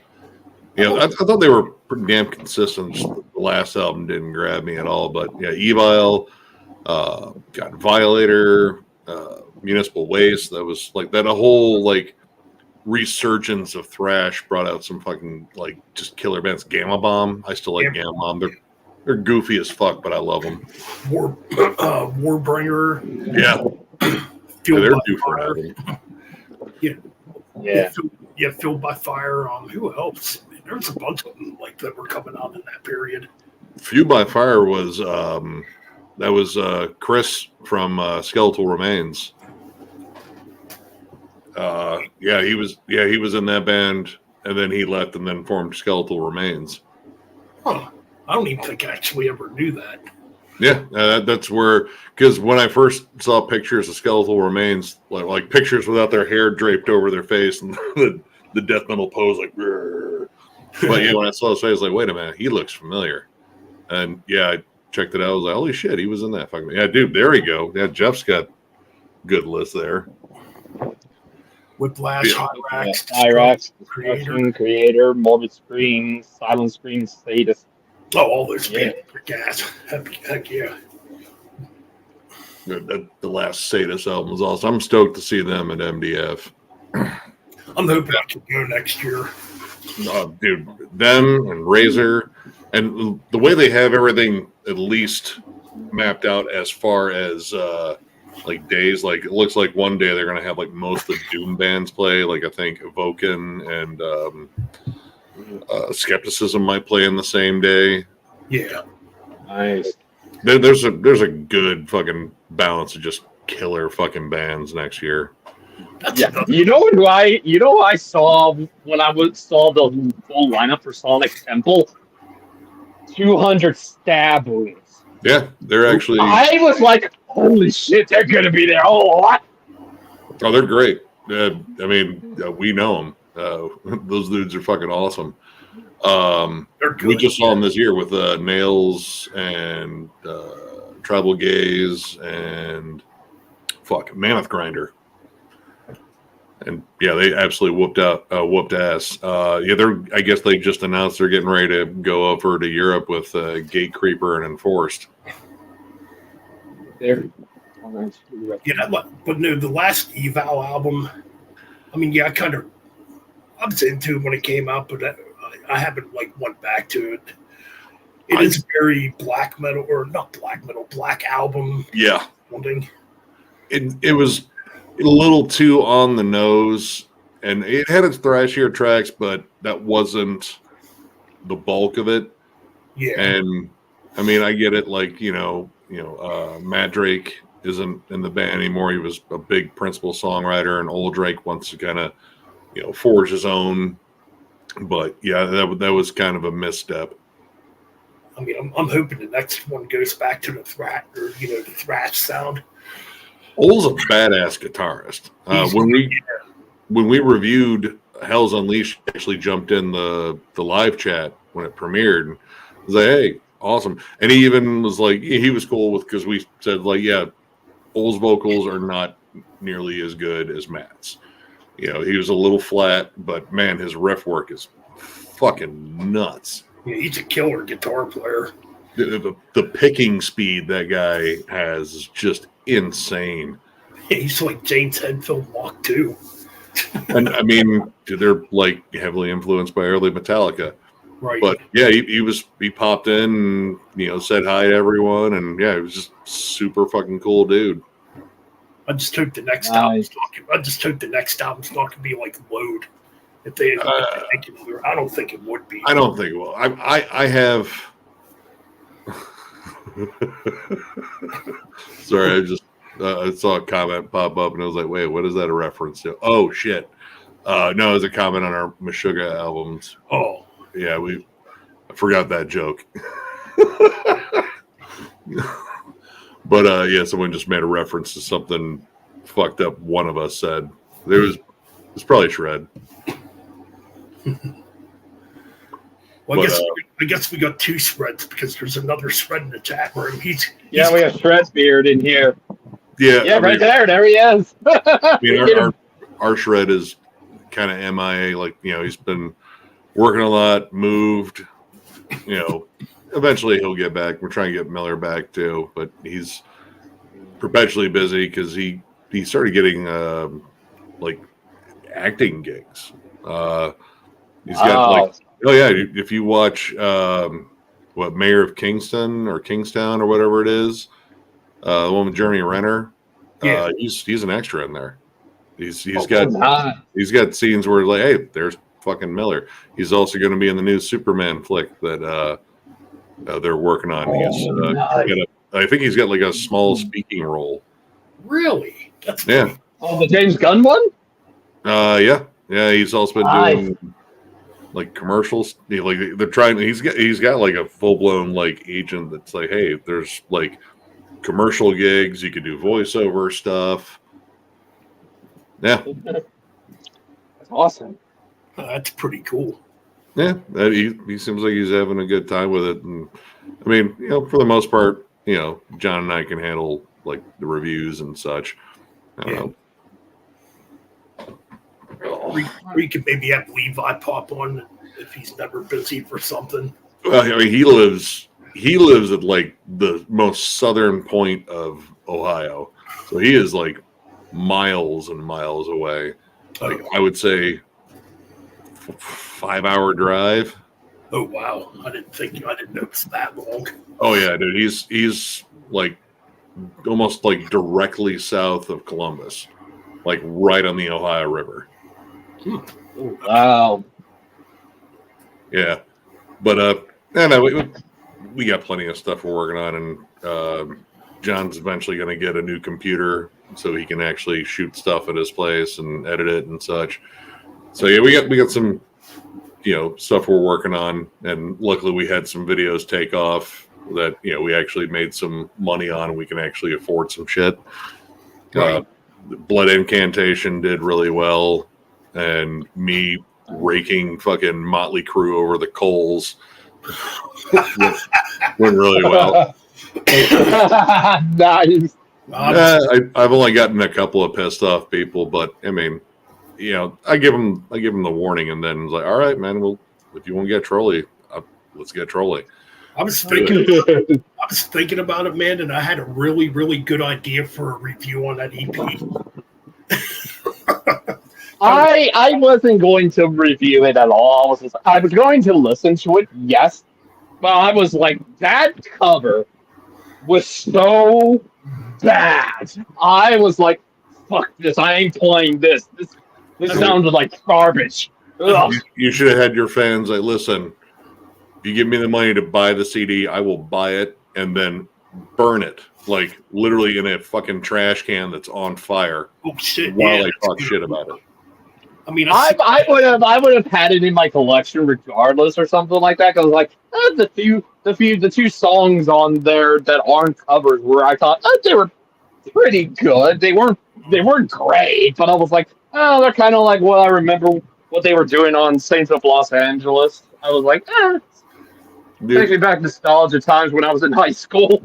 Without auto-tune, fucking Vince Neil is nothing. Like, they had to use the whole processed fucking package. Like, listen, we're going to throw reverb, auto-tune, some delay, Just anything to make him not sound like shit. This is like Mission Impossible. Yeah. Speaking Yeah, of so I was like, I thought they were at least the non-cover songs were at least pretty good. They're around the 3 or 4 out of 5, but the cover garbage. No. Nothing redeemable about it. You got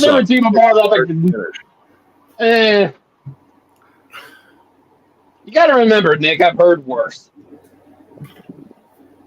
I've heard Catharsis for Machine Head, for Christ's sake. That makes this EP look like the EP is good in comparison. God.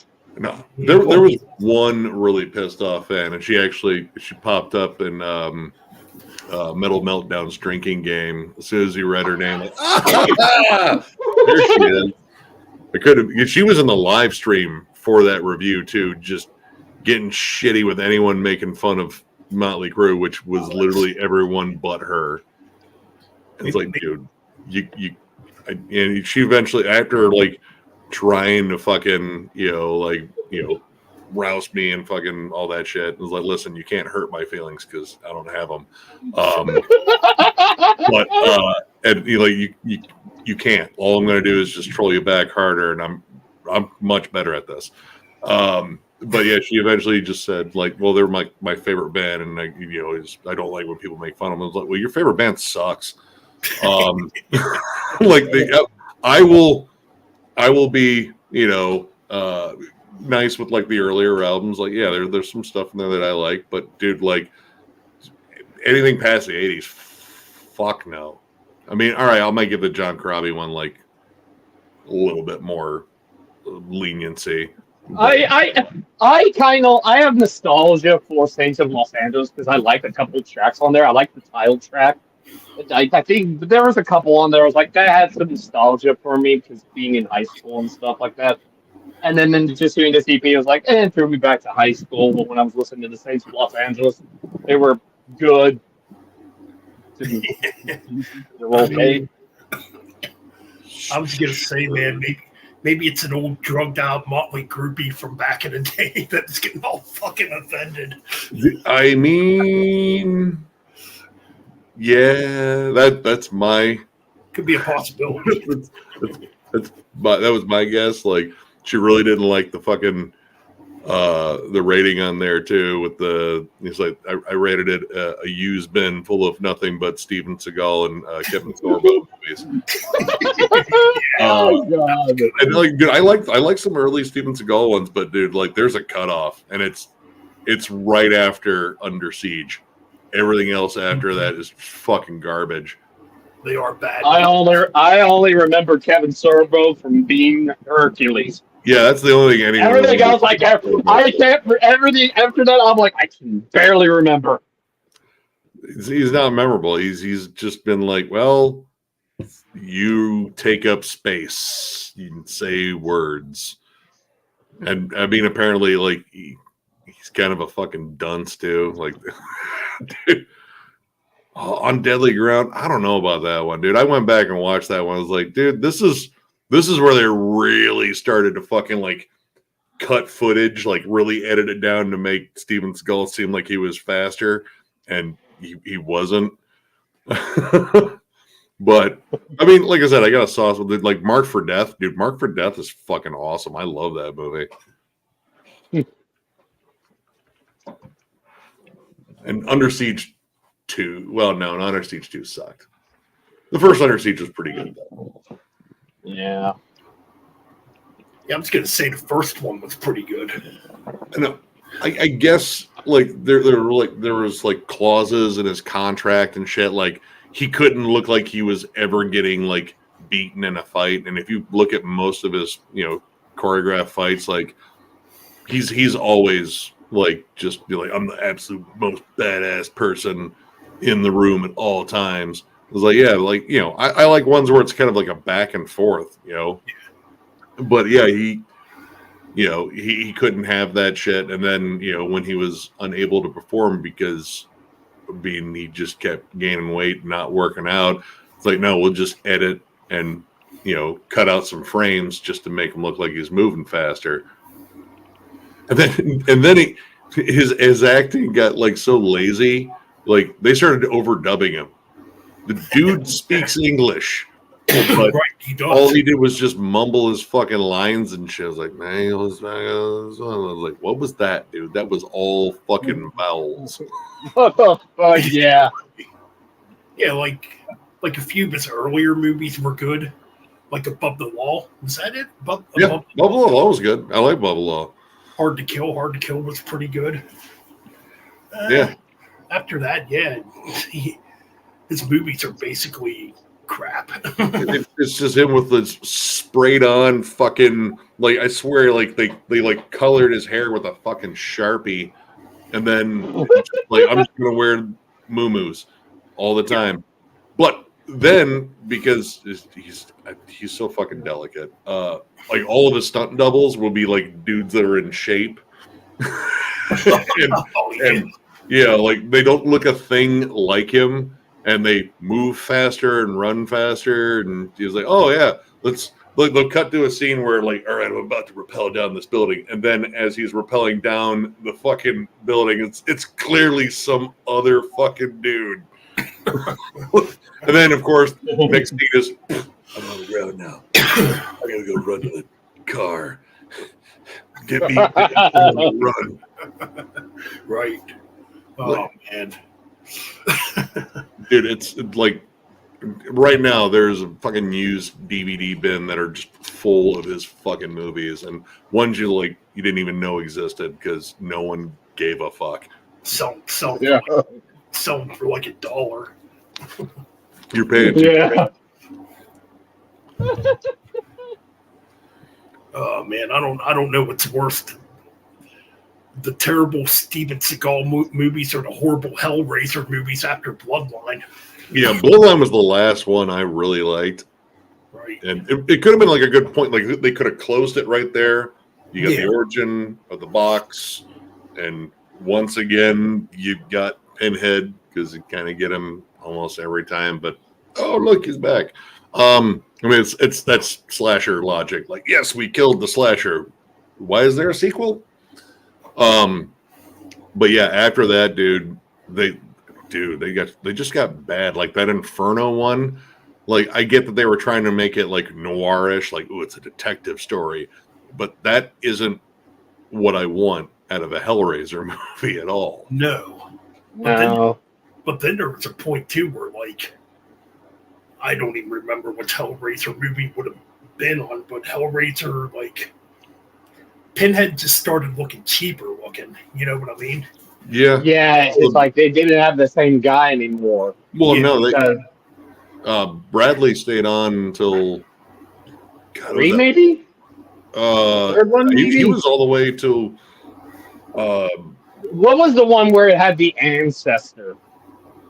no, Was that that was the fourth? Bloodline. He was most Yeah, that was definitely- number. That was I knew that was Bradley. I mean, I Yeah, can no, clearly that was tell Doug Bradley or David Doug. I think it's Yeah, Doug. Doug. Yeah, that's right. But no, he was on for like some of the direct-to-video ones too, like the one with Lance Henriksen with the rave, and yeah, I think that was the last one they did. Yeah, and then they had another guy come in. I remember I was seeing there was one where it was a different guy. I'm like, it doesn't look like the one that I know. I haven't seen that one or the one that was on Hulu, just because. And then they had I think they did a remake, and they had it. Pinhead was female. Yeah, I like the only ones I've seen are all the way to that rave one, which I don't even remember what that one was called. But yeah, that was like I think I'm done with Hellraiser. I'm just gonna watch Hellbound again and be happy. Yep. I thought. Oh, excuse me. No, I thought Hellraiser 3 was pretty underrated. I like that one, not only Is that because Bloodline? Is that one Bloodline? no, that's Hell on Earth. That's the one with Armored Saint. Yeah, that one was kind of cool. There was some Oh. cool fucking gory Nice. effects in that movie. And then the main chick in there was she was in Deep Space Nine. Yeah, Yeah, that was pretty cool. Yeah, the Hellraiser song with Motorhead, or Oh yeah, or the Motorhead Aussie and one, or maybe. Oh yeah, I always preferred the Aussie version. I was like, I always thought that might have had something to do when I first heard that, I was like, that has something to do with the horror movie. I mean, the video is pretty cool. Yeah. Yeah. Absolutely. But yeah, actually, I mean, Lemmy actually wrote that song. Yeah, but he let Ozzy play it. Oh yeah, good. I think I prefer the Ozzy version over the Lemmy version. No offense.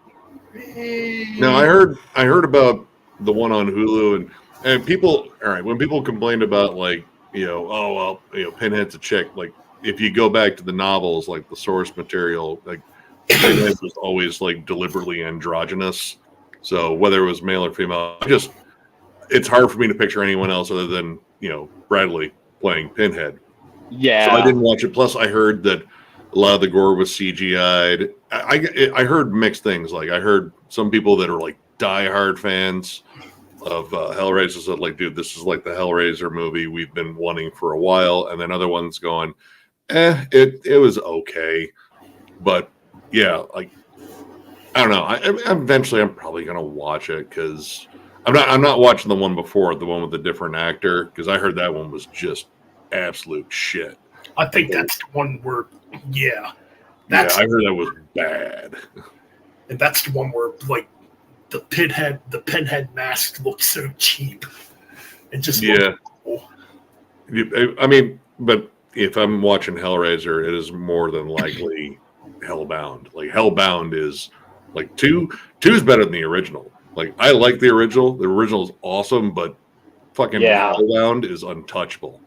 Yeah, 2 is probably the best. I always feel like lumping all of them, even Pinhead, with all the slashers and stuff. Even though he's not really a slasher kind of horror character.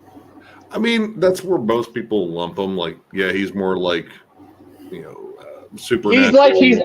He's like Freddy, but he's like he has others that can do him, and it's supernatural and stuff like that. But it's like he doesn't have weapons or something like that. It's just like chains coming out or something like that. It's just like it's like Freddy, but he has the Force or something like that. He has all the chains and stuff like that. He's a demon. I mean, it's almost kind of like Lovecraftian in a way, except Leather Daddy-ish. Yeah, that's what I'm thinking. If Freddy Krueger was more of like Lovecraftian. I mean, Barker didn't mince words about like the weird sexual overtones with the Cenobites and all that shit. Like, it's like, oh no, that's out there for a reason. Dude, I heard like honestly the Candyman one. I heard the last Candyman was. I didn't get a chance to watch it. The first one rules. That first Candyman is. Even if it wasn't a horror movie, it is like the cinematography in it is fucking awesome. Like it's a super well shot movie. It is. It's a dude. Movie. Wasn't there a remake? Was there a remake of that too? Yeah, that was. And they got the original. They got the original guy to be Candyman. At least for one part, from what I hear. But it's about how like they actually expanded the legend of the Candyman. How it's like it's not always been just that guy. It's essentially a curse that's carried on, and different people have been the Candyman, and you essentially just it overtakes you, and you become a fucking killer. The hell is this? Candyman was Fraser's fucking. I think you're trying to say tits. No, he probably means teats. Jesus, what the fuck? What's wrong with you, JR? I heard Tony Todd was only in the new one just as a reference point because they wanted to link him. But from what I heard, like the last Candyman was pretty fucking sick, and it built more on the suspense like the first one. Because I didn't like was it Day of the Dead? Yeah, I think it's in between the first and the more recent one. They kind of just went more straightforward slasher, pretty much. Because the other two Candyman album or Candyman, whatever. Movies. Those other two movies that came out after the first one, I didn't think were that good. Yeah, I think that's when they went to just like Yeah, we'll just make him a Farewell to slasher the like Flesh. every other slasher. Day of the Dead. Yeah. Farewell to the Flesh was the better of those two. Now, there's some good gores, you know, like some nasty scenes and such. But that's when you went full. yeah, the first one's untouchable, dude. Yeah, they are. Yeah, pretty much. voice Yeah. alone. I never saw that Candyman character that Tony did as scary in that first one. I'm like, okay, I didn't see the hand. Like, oh god, okay, must have had a horrific accident or something like that. I never really seen him as kind of like a scary. Well, they No played way. on urban legends, which urban legends, you know, like the whole, like, I mean, he was essentially like Bloody Mary, like the whole, like, you spin around Yeah. and show your name in the mirror. They wanted to play on that because that's like a superstition that fucking like still lives on with some people. Like, no man, don't do it, man. Yeah. Yeah. And you play on this weird little fear, and then create a character kind of around it, and you know that.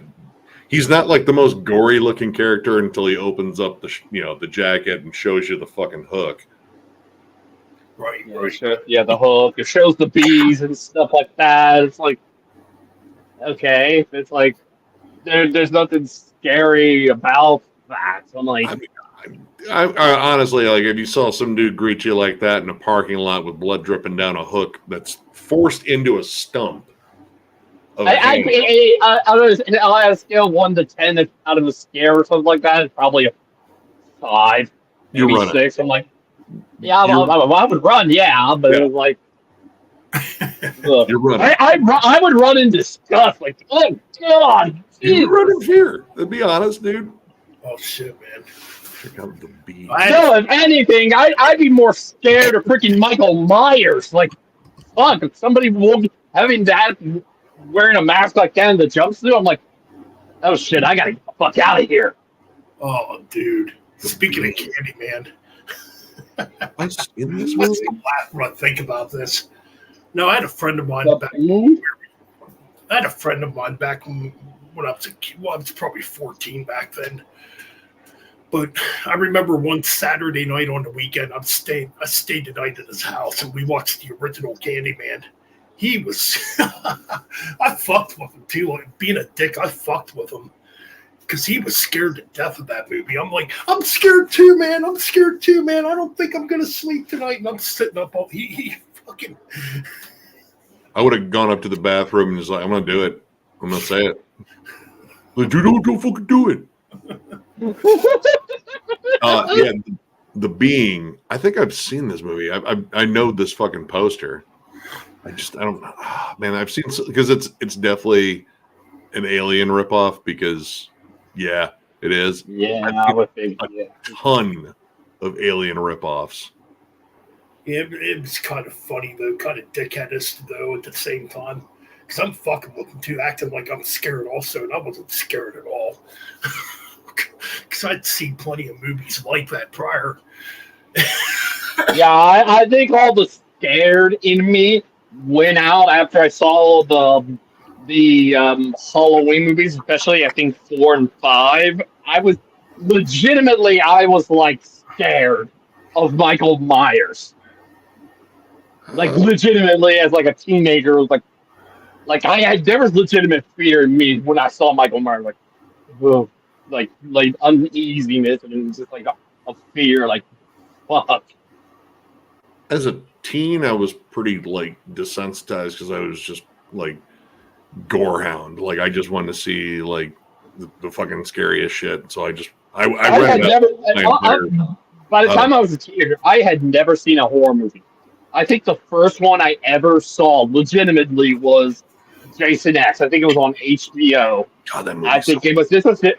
I was probably 12 or 13, and I was like, it's scary, but it was like once I got like into 14 or 15 and stuff like that, I got really scared of Michael Myers in Halloween 4 and 5. Like, I was just legitimately scared. Like, fuck. I remember my stepdad at the time, he told me, like, well, this movie freaked me out way back, and it was Gates of Hell / City of the Living Dead, full G flick. Yeah. And he was like, dude, there's a whole scene there where this this chick like pukes out her insides, and was like, that sounds fucking cool. And I found it in my video rental place. Like, fuck yeah, I'm watching this, and that was my first Fulci flick, so it's always gonna be special. But yeah, like I watched it, I was like, dude. I mean, I suppose I could see how you were probably scared of this when you were younger, but dude, this was just sleazy, gross awesomeness. I loved every second. The drill press fucking kill. Oh, and yeah. Like because you think of zombies as fragile, and they look like they're fragile for the most part up until they get around the back of your head. Like, oh, you can just squeeze the mushy part back there, and all your brains will look just gonna leak out like someone put like red food coloring on like marshmallow fluff. What? Yeah. Ryan, watch Gates of Hell. Gates of Hell is a great flick. Yeah, it's good. Don't bother following the story. Fulci couldn't write a story to save his fucking life. He put more focus on the gore. Oh yeah, absolutely. Oh yeah. That for me, it's. But you gotta. I'm trying to remember which one because there's the Tim Curry one miniseries, and then there's the movies with Bill Skarsgård. At least Tim made it kind of, it wasn't too scary. Like, granted, I was an adult first time I saw that, but I was like, Tim Curry. I see Tim Curry kind of funny in some cases. Yeah, I saw the Tim Curry one. Fuck yeah. Oh yeah, I mean, like going back. I was either about to be, or I think I was. When did the Tim Curry one come out? I know it was 1990, so it might have been. I might have been born by that point, but finally getting to see that as an adult, and like, well, some of the bits with Tim Curry, especially the library scene, was so freaking hilarious. Just fucking so freaking funny. Miniseries. What year was that? I'm pretty sure it was 90. That was 1990. That was 1990, I believe. Oh, yeah, 1990. What month? November. Oh, I was already born. I was a baby. Yeah, I like that version. I went back and watched it a while ago. Like it doesn't hold up as far as the scares for the most part, but I mean it's still. I think it's kind of a comedy horror. It's kind of at this point kind of comedy like because I mean it's Tim Curry. Well, it depends. Like, if you have a fear of clowns, it's not comedy. Yeah, but I think for me, but it's freaking Tim Curry. I'm like, it's like he kind of makes it. It was kind of funny for me. Just watching it all these years later. He's an over-the-top actor. I mean, they hired him. Listen, yeah, exactly. We're gonna hand this one up and have fun with it, just like you do in like literally every role that you are given. Rocky Horror Picture Show. Dude, even that shitty Congo movie, his character was, actually kind of interesting. Like he just played it so well. I was like, yeah, just chew scenery. That's fine. Yeah, it's just like. There's so many funny one-liners from him. It's just like, God, he's so good. He should have tried stand-up. I wouldn't be surprised if he did do stand-up comedy. He's so funny. I mean, if he has a script to work with, I don't know. Like stand-up's a whole different animal. Like, yeah, you got your bits and shit, but being able to extend it out and it's generally done live. So, yeah. I mean, that's totally different. But no, if you have a serious fear of clowns, it's that would even be a nightmare for some of those people. But I think for me, it was just like I remember seeing some of that. Like I remember there's all the family videos, the Blockbusters and stuff like that, where you can rent the videos. I remember seeing that in like on the shelf, and I was like, "Well, that's kind of interesting." And for a while, I always thought about it. I'm like, this might be an interesting thing to see. I'm like. Finally worked on, I think, maybe a decade ago or something like that. Watched it. I'm like, oh, this was kind of fun. I enjoyed this.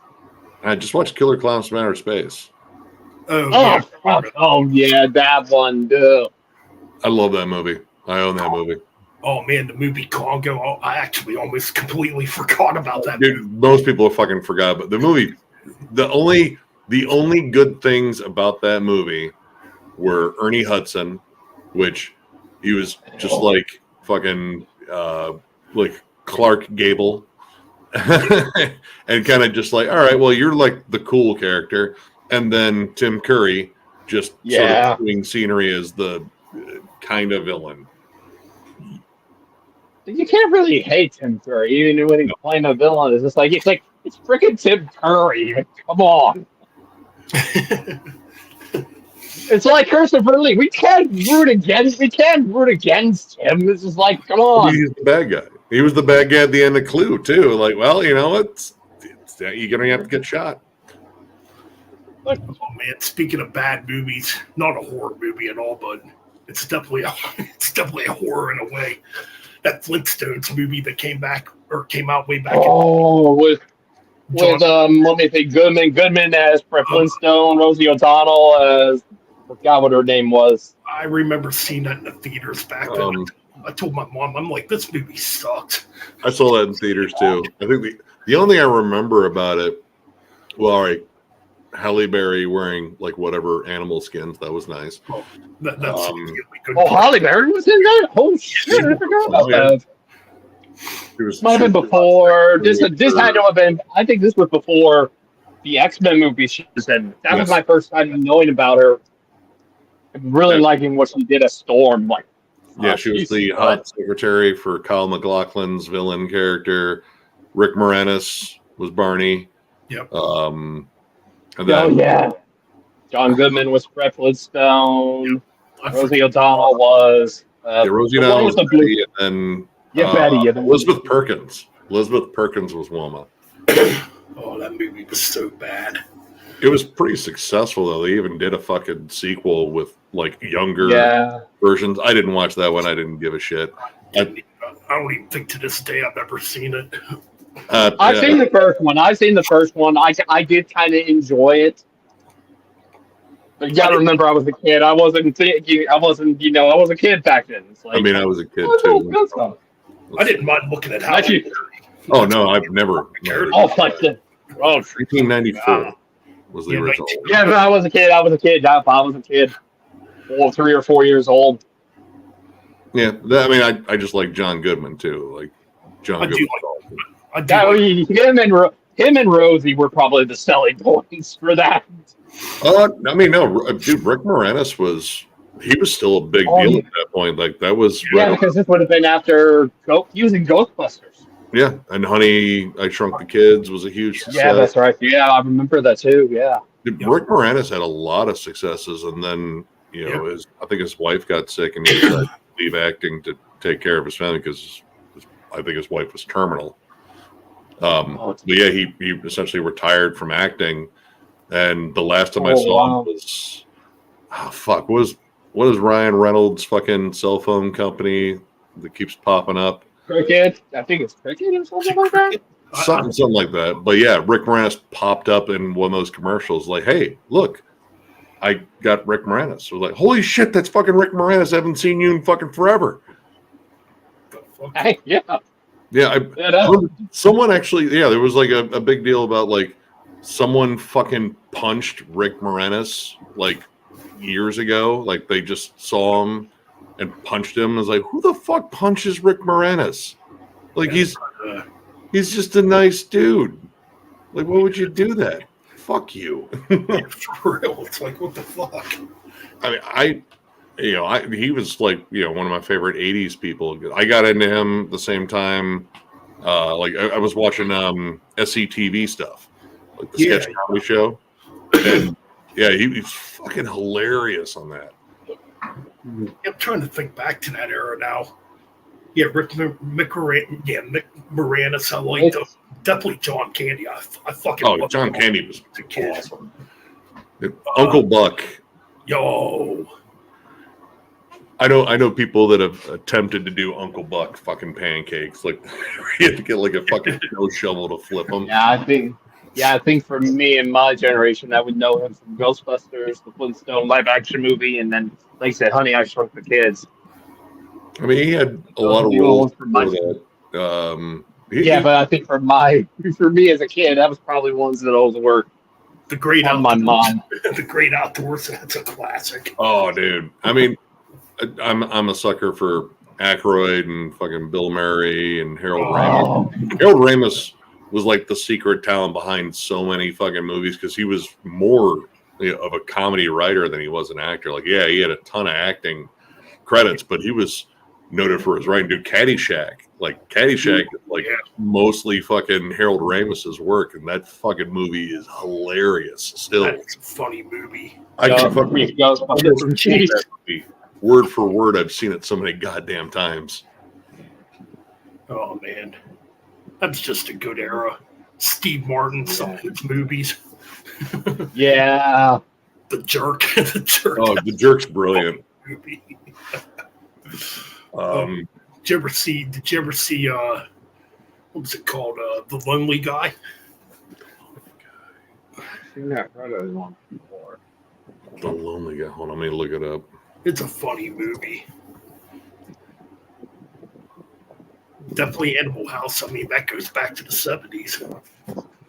I think the Three Amigos, that movie we did with Chevy Chase. Oh, yeah. Oh, Three Amigos was fucking hilarious. That's a classic, too. Yeah. Oh, I might have I remember seen Chevy. I remember Chevy Chase from the National Lampoon, the Christmas one. That was the first time I ever saw him from the Christmas Vacation one.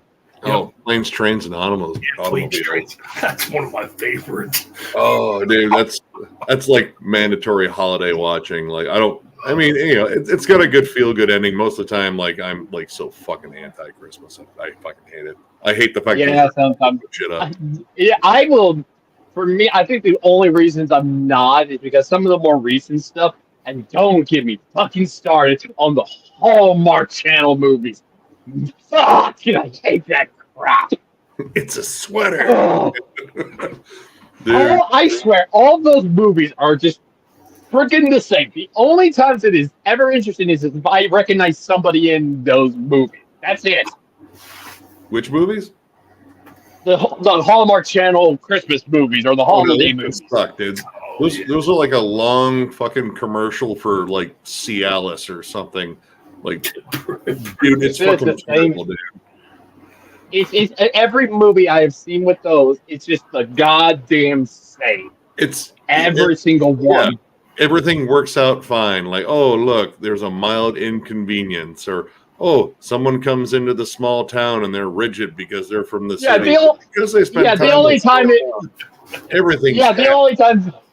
Yeah, the only time it's interesting is if it's somebody I recognize. Like, what was it? The original voice actor for Meg Griffin from Family Guy. They've done several of them. I'm like, oh shoot, it's Meg. Oh, the original Meg. Yeah, I know. Yeah, her. Yeah. Well. Yeah. Every time I see her, I'm like, shut up, Meg. If you're doing Hallmark movies, your career isn't going well. Yeah. Dude, God, man, I know my buddy's wife. She's awesome. Like she's probably binging horror movies right now, but she has the things like, listen, I know these movies are shit, but I have to watch Hallmark, Christmas movies. Like, listen, if I'm in the room, I'm going to do nothing but trash these movies like they were on Mystery Science Theater 3000. Exactly. At least she gives a disclaimer. She knows their shit. Dude, like, I don't think... I don't know. Like, I can't imagine, like, anyone that watches a Hallmark movie is just going to, like, you know what? This was a really good movie. No, they're not. They're not even interesting.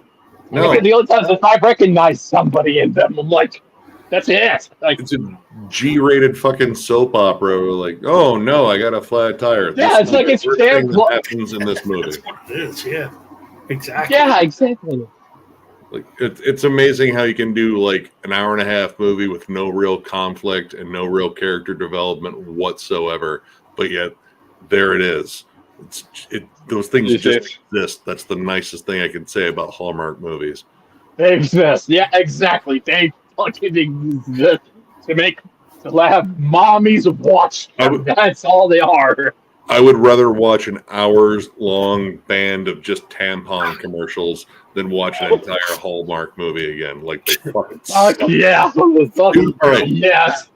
Out of morbid curiosity, I'd heard something that there was like a new 20,000 Leagues Under the Sea series, and I was gonna or like I guess it's one on, I don't think it's on like the BBC or something like that. I don't know.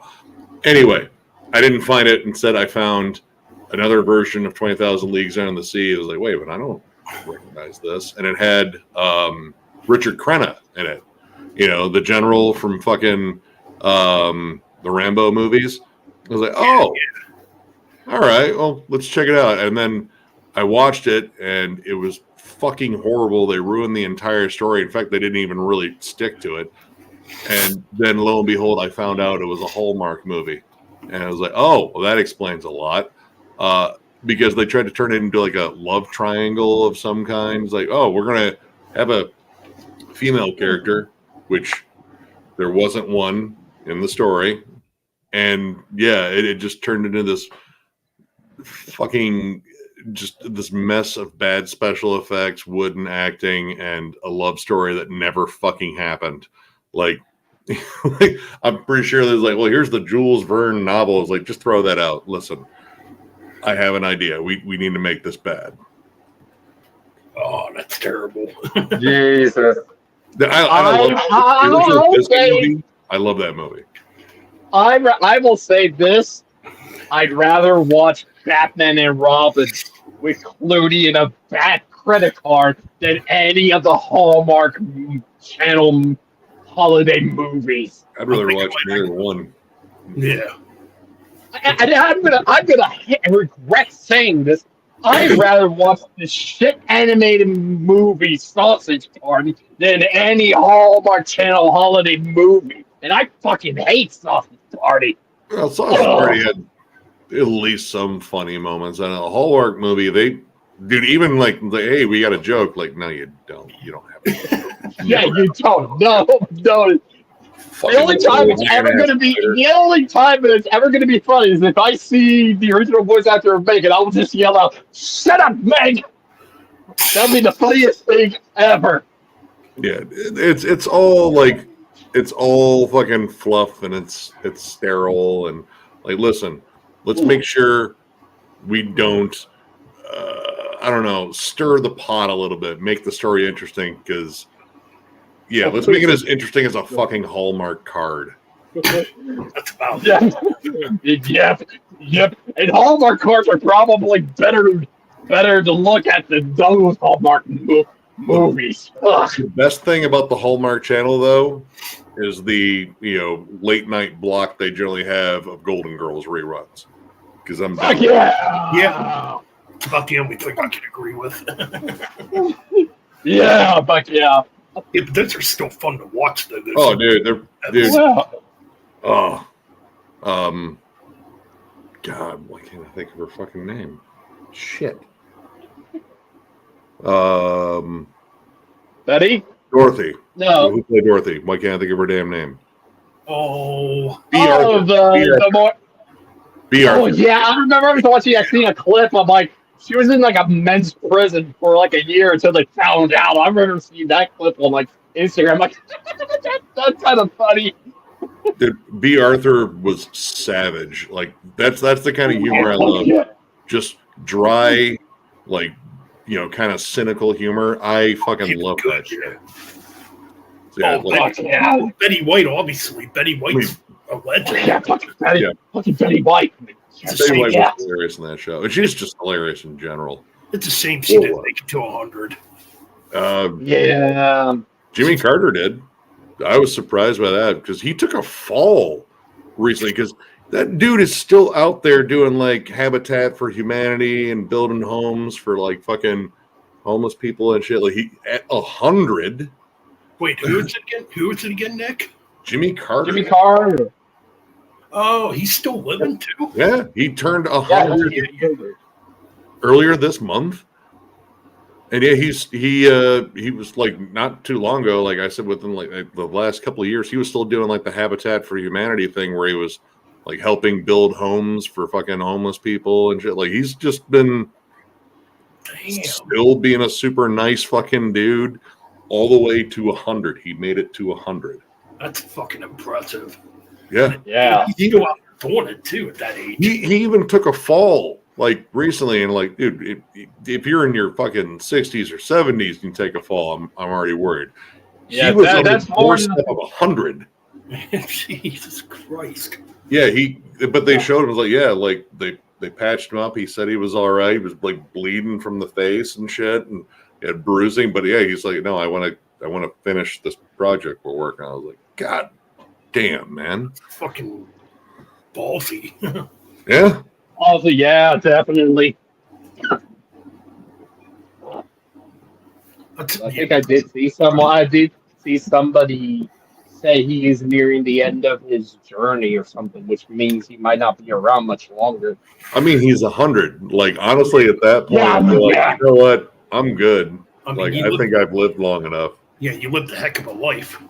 I mean, Yeah. fucking. He basically, he was like that. What's that Moody Blues album? I can't believe I lived to be 100 or something.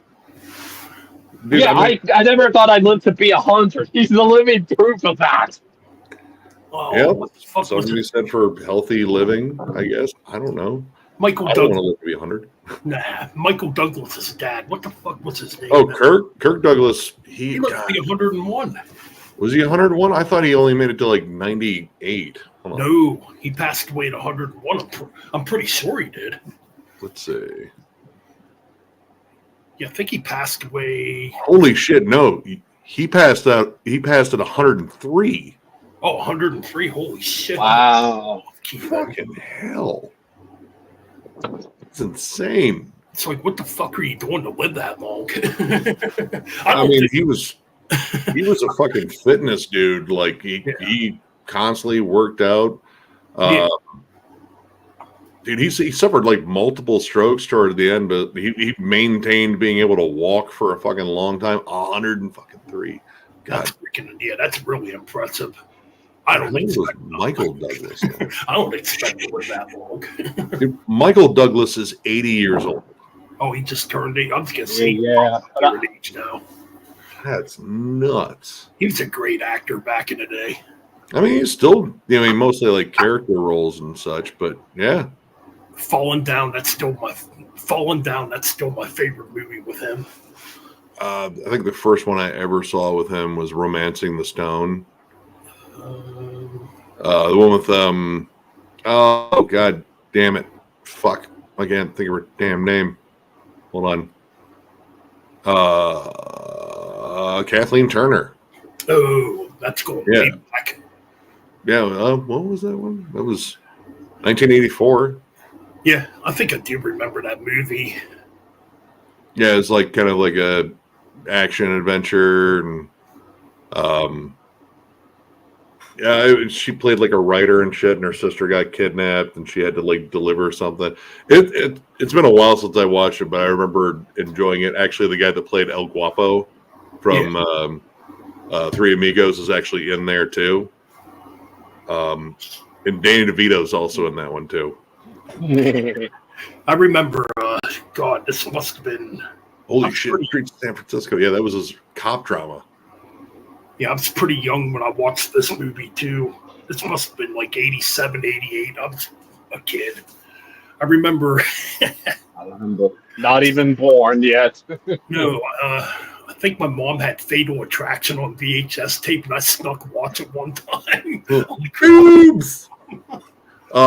Dude, the boiled rabbit though, fuck me, that fucked me up. Like, oh my god, it's a fucked up movie. Was that Glenn Close's first Oscar?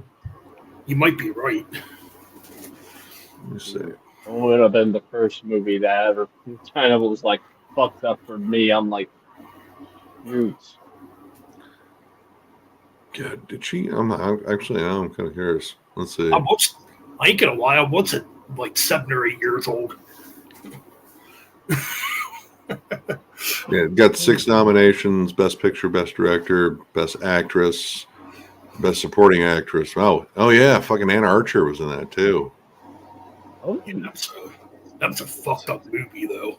Yeah, dude. Like I said, hold on here. It's like, yeah, I guess you should not commit adultery. Dude, careful where you stick your dick.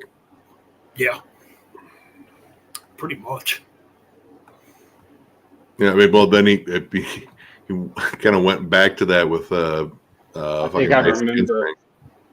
think I remember Glenn Close for being in the Dalmatian movies. Yeah. She was Like that was my first time ever seeing her when she was Cruella de Vil. And then I think it wasn't until I see her in, like, she was the lead one in Damages. I'm like, she looks familiar. And it didn't dawn on me. I'm like, oh shit, that's Cruella de Vil. Oh, dude, she's been around for fucking forever. God, how old is Glenn Close now? I'm gonna say she's gonna be up there in age. Let's see. Yeah, she is 77. How old is she? 77. 77. Okay. Yeah. I was gonna say probably late 70s, near 80. Yeah, she's still doing. I think I saw a trailer for her. She's in like a fucked up fucking comedy or something, like coming out with oh god, man, Peter Dinklage and I think I remember Brendan Fraser. Which I'm glad Brendan. Oh yeah, I remember. I think I've seen Brendan Fraser looked like he was like he was like what he was in The Whale, but a lot more slimmer. And it was kind of the same, but he was like a security cop or something like that. Yeah, the trailer looked like a good raunchy comedy. I don't know, I might actually check it out. Brendan Fraser, he was a pretty good actor. The Mummy movies. Oh, Jesus, those movies. Love those Mummy movies he was in. I pretty much remember him from like Airheads and what was the other one? Encino Man. Encino Man, dude. Yeah. The first two Mummy movies, man, I still like those. Dude. Oh yeah, those two are like, love those first two Mummy movies. Like he does a fantastic job. Everybody does in those movies. Really Encino Man, Sacred Reich in it. Yeah. I think he was also in a Looney Tunes movie as well, because it was also during that time of the Mummies. He was in a Looney Tunes movie. I remember seeing that too. He did, and that would have came out probably after Space Jam. After that, I grew up. I love the Space Jam movie with Michael Jordan. Sounds right. Oh man! But Brendan Fraser was so freaking popular because of the Mummy movie. I never knew who played Imhotep though. I was like, I always liked him, but I never found out who he was or something like that. It's just like the only one I know coming out of those is Brendan Fraser. Yeah, I kind of forget too now. It's been quite a long time, but somebody in the chat look up who Imhotep was playing in the Mummy movies. I need to freaking know. Fuck, I forget. I mean, I could probably look it up on Google or on Wikipedia right now if I wanted to. But man, yeah, those were the fucking days, man. The 80s and 90s movies. Well, I think I had it a lot better. I think for me, for the 90s and then the 2000s, especially as a child, it was just like, fuck. I had a better. I think for somebody like myself and those getting the late 90s and the early 2000s as a kid and teenager were just some of the best for me as a child. Oh, heck yeah. Like, I discovered about anime when I was still in, like, kind of a teenager, still in elementary, but becoming a teenager and stuff like that. And then, some other stuff like Pokemon and Digimon. I think it was better for someone like me, having some of the best movies and best cartoons and stuff like this. It's just like, fuck. Oh, absolutely. I mean, there was a lot of cool cartoons back then. I still think about some of those. I will say this. I think the Godzilla series is better than the '98 Godzilla movie. Because at least Godzilla, even though it still looks like the Zilla look, is at least faithful to the source material. Like he's shooting atomic breath, he's fighting monsters and stuff like that. So at least he's like, oh, he's doing what Godzilla would normally do. Right, absolutely. Holy Fuck shit! that 98 movie. That 98 movie. Bleh. Holy fuck! I just realized we're over 4 hours streaming. Yep. 4 hours. But then you also have to realize you were radio for 2.5 hours, so Hey, we're only about an hour and a half. You got 2 hours of music, and now you're getting 2 hours of us just shooting the shit, talking about like 2.5, yeah. all fair is love and war, or whatever. Yeah. But there was a lot of cool cartoons back in the 90s too, like fucking Batman animated series. Fuck yeah! Fuck yeah! Of course, you had goopy shit too, like the Tiny Toons, the Rugrats, Beavis and Yeah, Butthead. yeah. Beavis and Butthead. Fuck yeah, bro. Fuck yeah. Oh, just remind freaking Dexter's Laboratory, Johnny Bravo, Ed and Eddie, Johnny Powerpuff Girls, freaking thinking of anime. I think Dragon Ball Z, Inuyasha, Cowboy Bebop. God, so many going over in the Nickelodeon side. I won't lie. I do still love Blue's Clues every so often. I mean, I love that stuff. Little Bear was also one I kind of liked as well. Shoot, them getting into like later teenagers and getting almost to adulthood. Jesus, fucking Foster's Home for Imaginary Friends was one I grew up with. Samurai Jack. Fuck, I forgot about Samurai Jack. God. Hey, JRR Token, speaking about mute button, you know who actually does need a mute button? The water jug boy.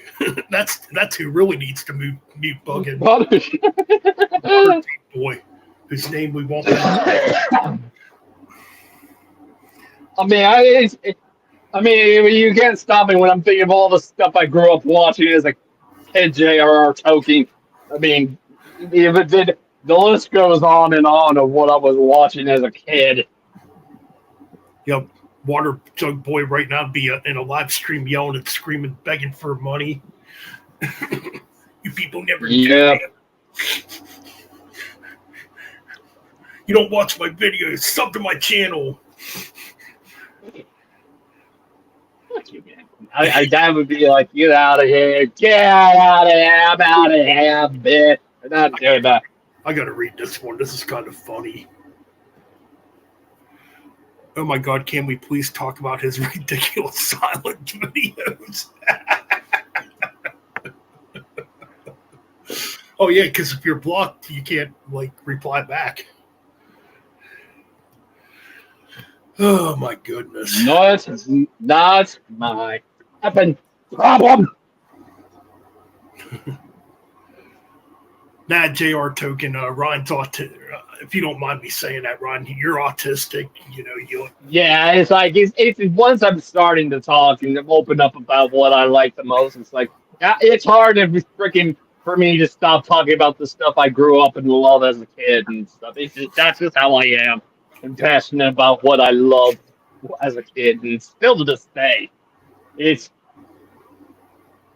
one of those things that I can't stop it. It's one of those things that absolutely, but I gotta read this comment too. This is gotta be good.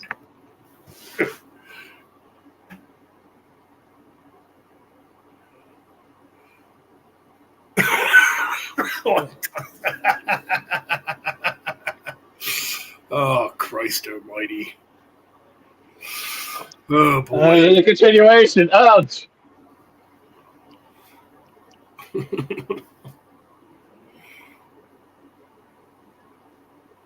Yeah, obviously, it's like, it is a tough thing for me to have it is tough for me to have, kind of stop. It's like once I'm start to get going, it's just like, I can't stop. I need to talk. I'm going to keep on talking.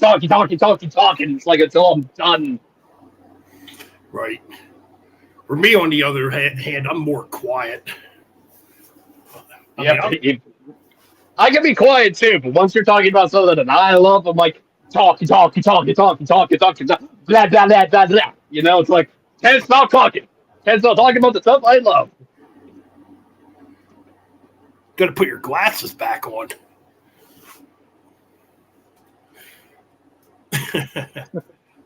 I don't wear glasses. I'm probably getting.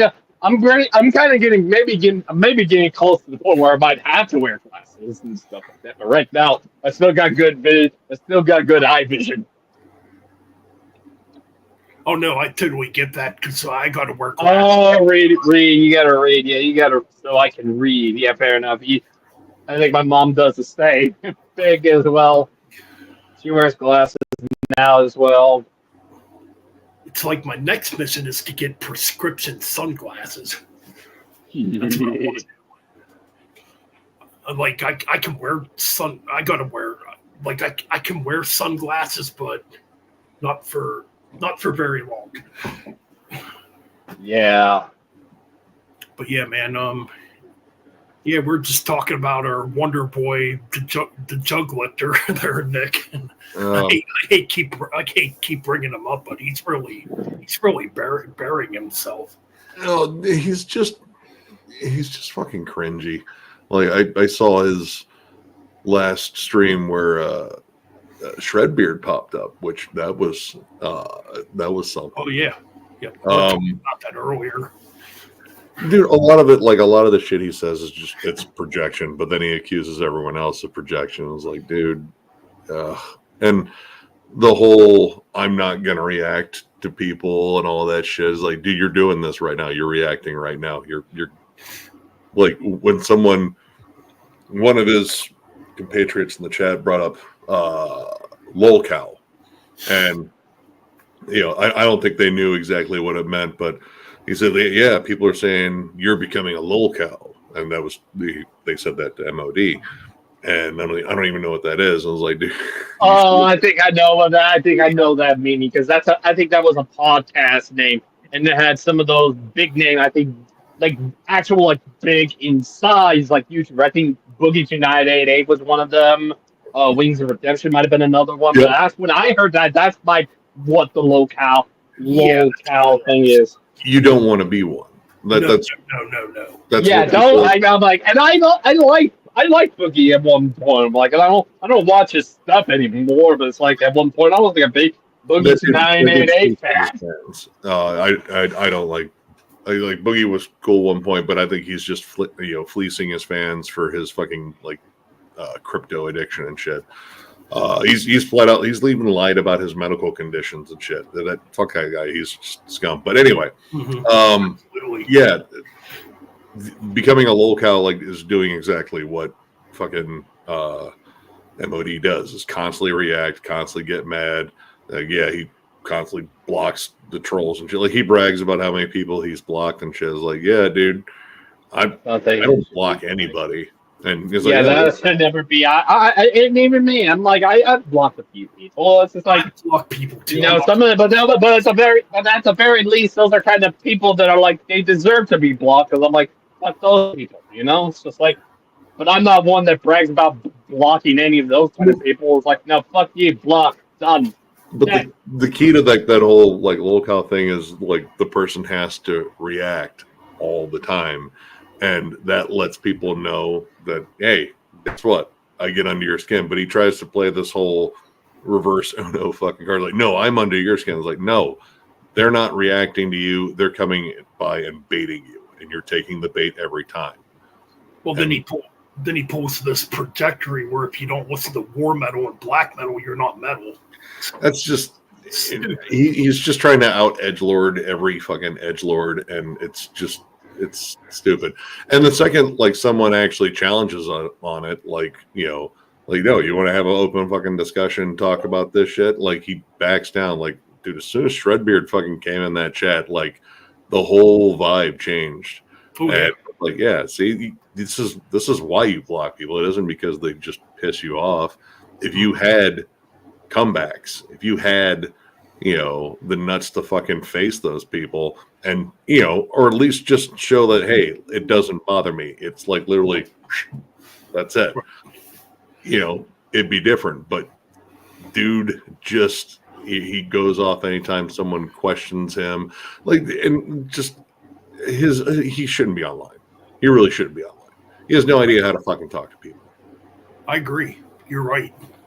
I think I've gotten better though. I mean, I used to kind of be that way too.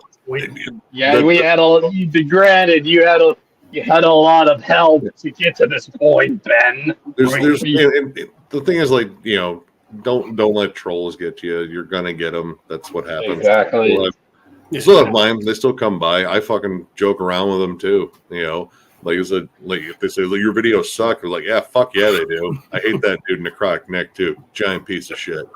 And that's almost kind of like neutralizing there, because if you make fun of yourself, they already can't. Like they're kind of losing them. Well, wait, hold on. I was going to say that. It's like, no, I can make fun of me better than you can make fun of me. Oh, absolutely. But with MOD, he takes everything he says so seriously, and there's almost like this. Well, not almost. There's like an air of narcissism to it that's just insane because he's so fucking insecure.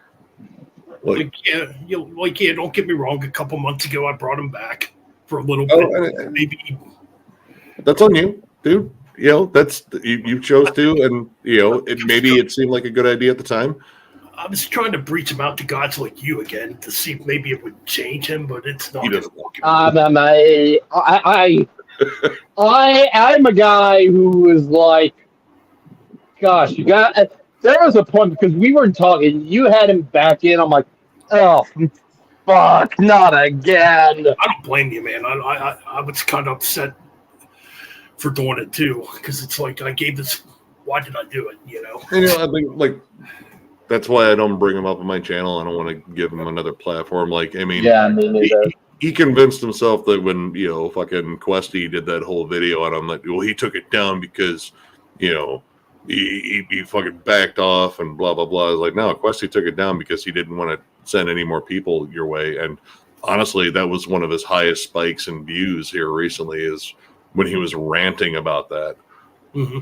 And then once Questy took down the video and made a post explaining, like, yeah, I'm not going to drive any more, traffic to his channel, it slowed back down.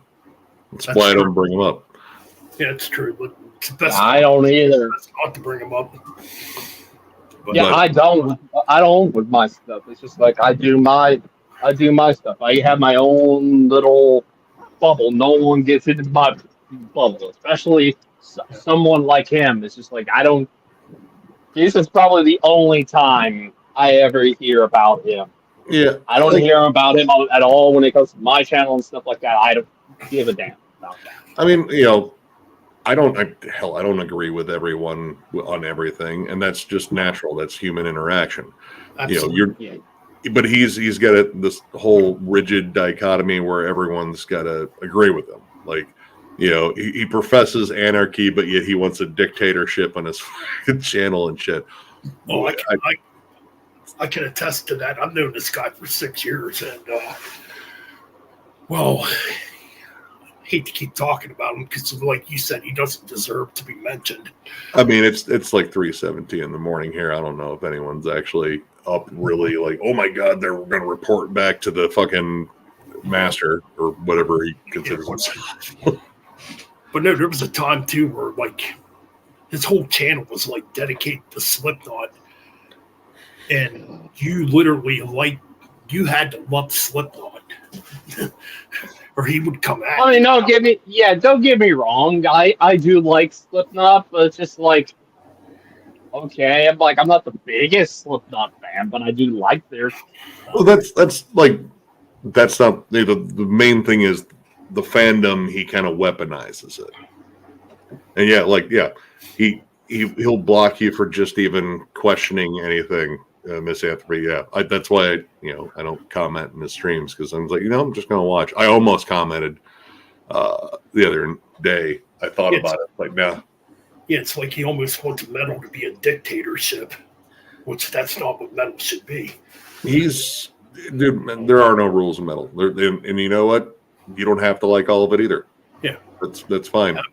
I mean, yeah, But- there's stuff in metal I don't like. I don't like Yeah. deathcore. I don't like metalcore. But if you guys like it, I'm Yeah. not gonna, oh, Nick, you like metalcore and deathcore. You can't do that. I'm not going to do that. If you like it, you like it. Yeah, that's my Exactly. thing too. Like, I mean, hell, I'll even go over stuff that's like, all right, yeah, this really isn't my bag, but if I can point this band in the direction of its fans, awesome. I might not dig it, but who knows? You might love the shit out of it. Hell, I Absolutely. even said that with the, like even the Motley Crue EP is like, listen, if you love this, you love this, and that's awesome. Go fucking support Exactly, this yeah. band. I don't think it's a great idea, but Yeah, I'm just like, it's like, yeah, I would probably watch it. I'm like, yeah, I'll probably still, if it had physical format, yeah, I'd probably go and get it. You know, it's like, oh, cool, I have it in my collection or something like that. I'd be like, cool, but I'm like, probably never going to listen to it again. But it's like, I'm but having, like, his whole thing is like this. He has this compulsion to get to like 100,000 subscribers, and that ain't gonna happen. No, it's not going to happen. I mean, hell, that likely probably won't even happen with my channel. That is a lofty fucking goal, and with the rate he fucking blocks people, that's totally not going to happen. Like it's fucking delusional at this point, and he has like no idea again how to talk to people. Like generally generally channels that take off and get to that higher mark is because they're constantly putting out content that is viewed upon as favorable, and they know how to talk to people. They interact with their fucking fans and shit like that. There's that whole thing that he hates, inclusivity, which I think he would welcome if people were inclusive of him, but he just has no idea to fucking talk to people. Right. But yeah, if you want your channel to succeed, you're going to have to get out of your fucking like stodgy fucking bullshit ways. But I don't know. Like there should be like a fucking case study on him. No, you're right about that. You're exactly right about that. I mean, and as a YouTube content creator myself, I've done things like I've said, I've done things I'm not proud of in the past, but you always want to get better at, like, interacting with people to keep your audience, because you don't want to drive your audience away.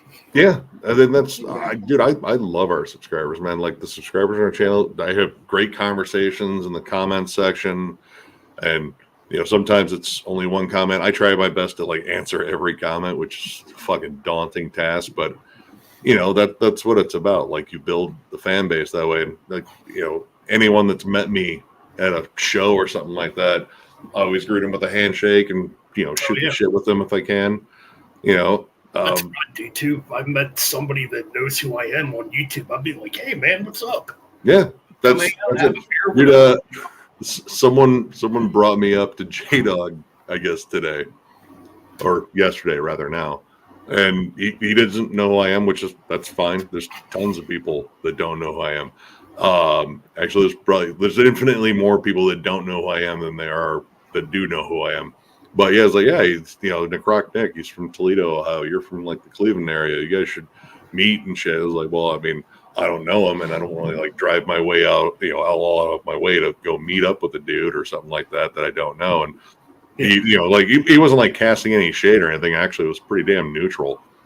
But I even comment on the videos like, hey, no, I've seen you at least at MDF and a couple other shows, and I do go to Cleveland for shows. But yeah, dude, next time I see you, I'll just walk up and say hi. That way, you know who I am at least, and yeah, whatever happens after that happens.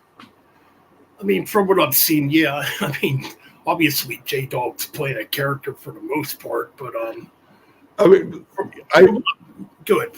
Oh no, I was gonna say I've heard like he's like pretty approachable, and like once you get past like the whole, because he's got an intense personality. That's underselling it.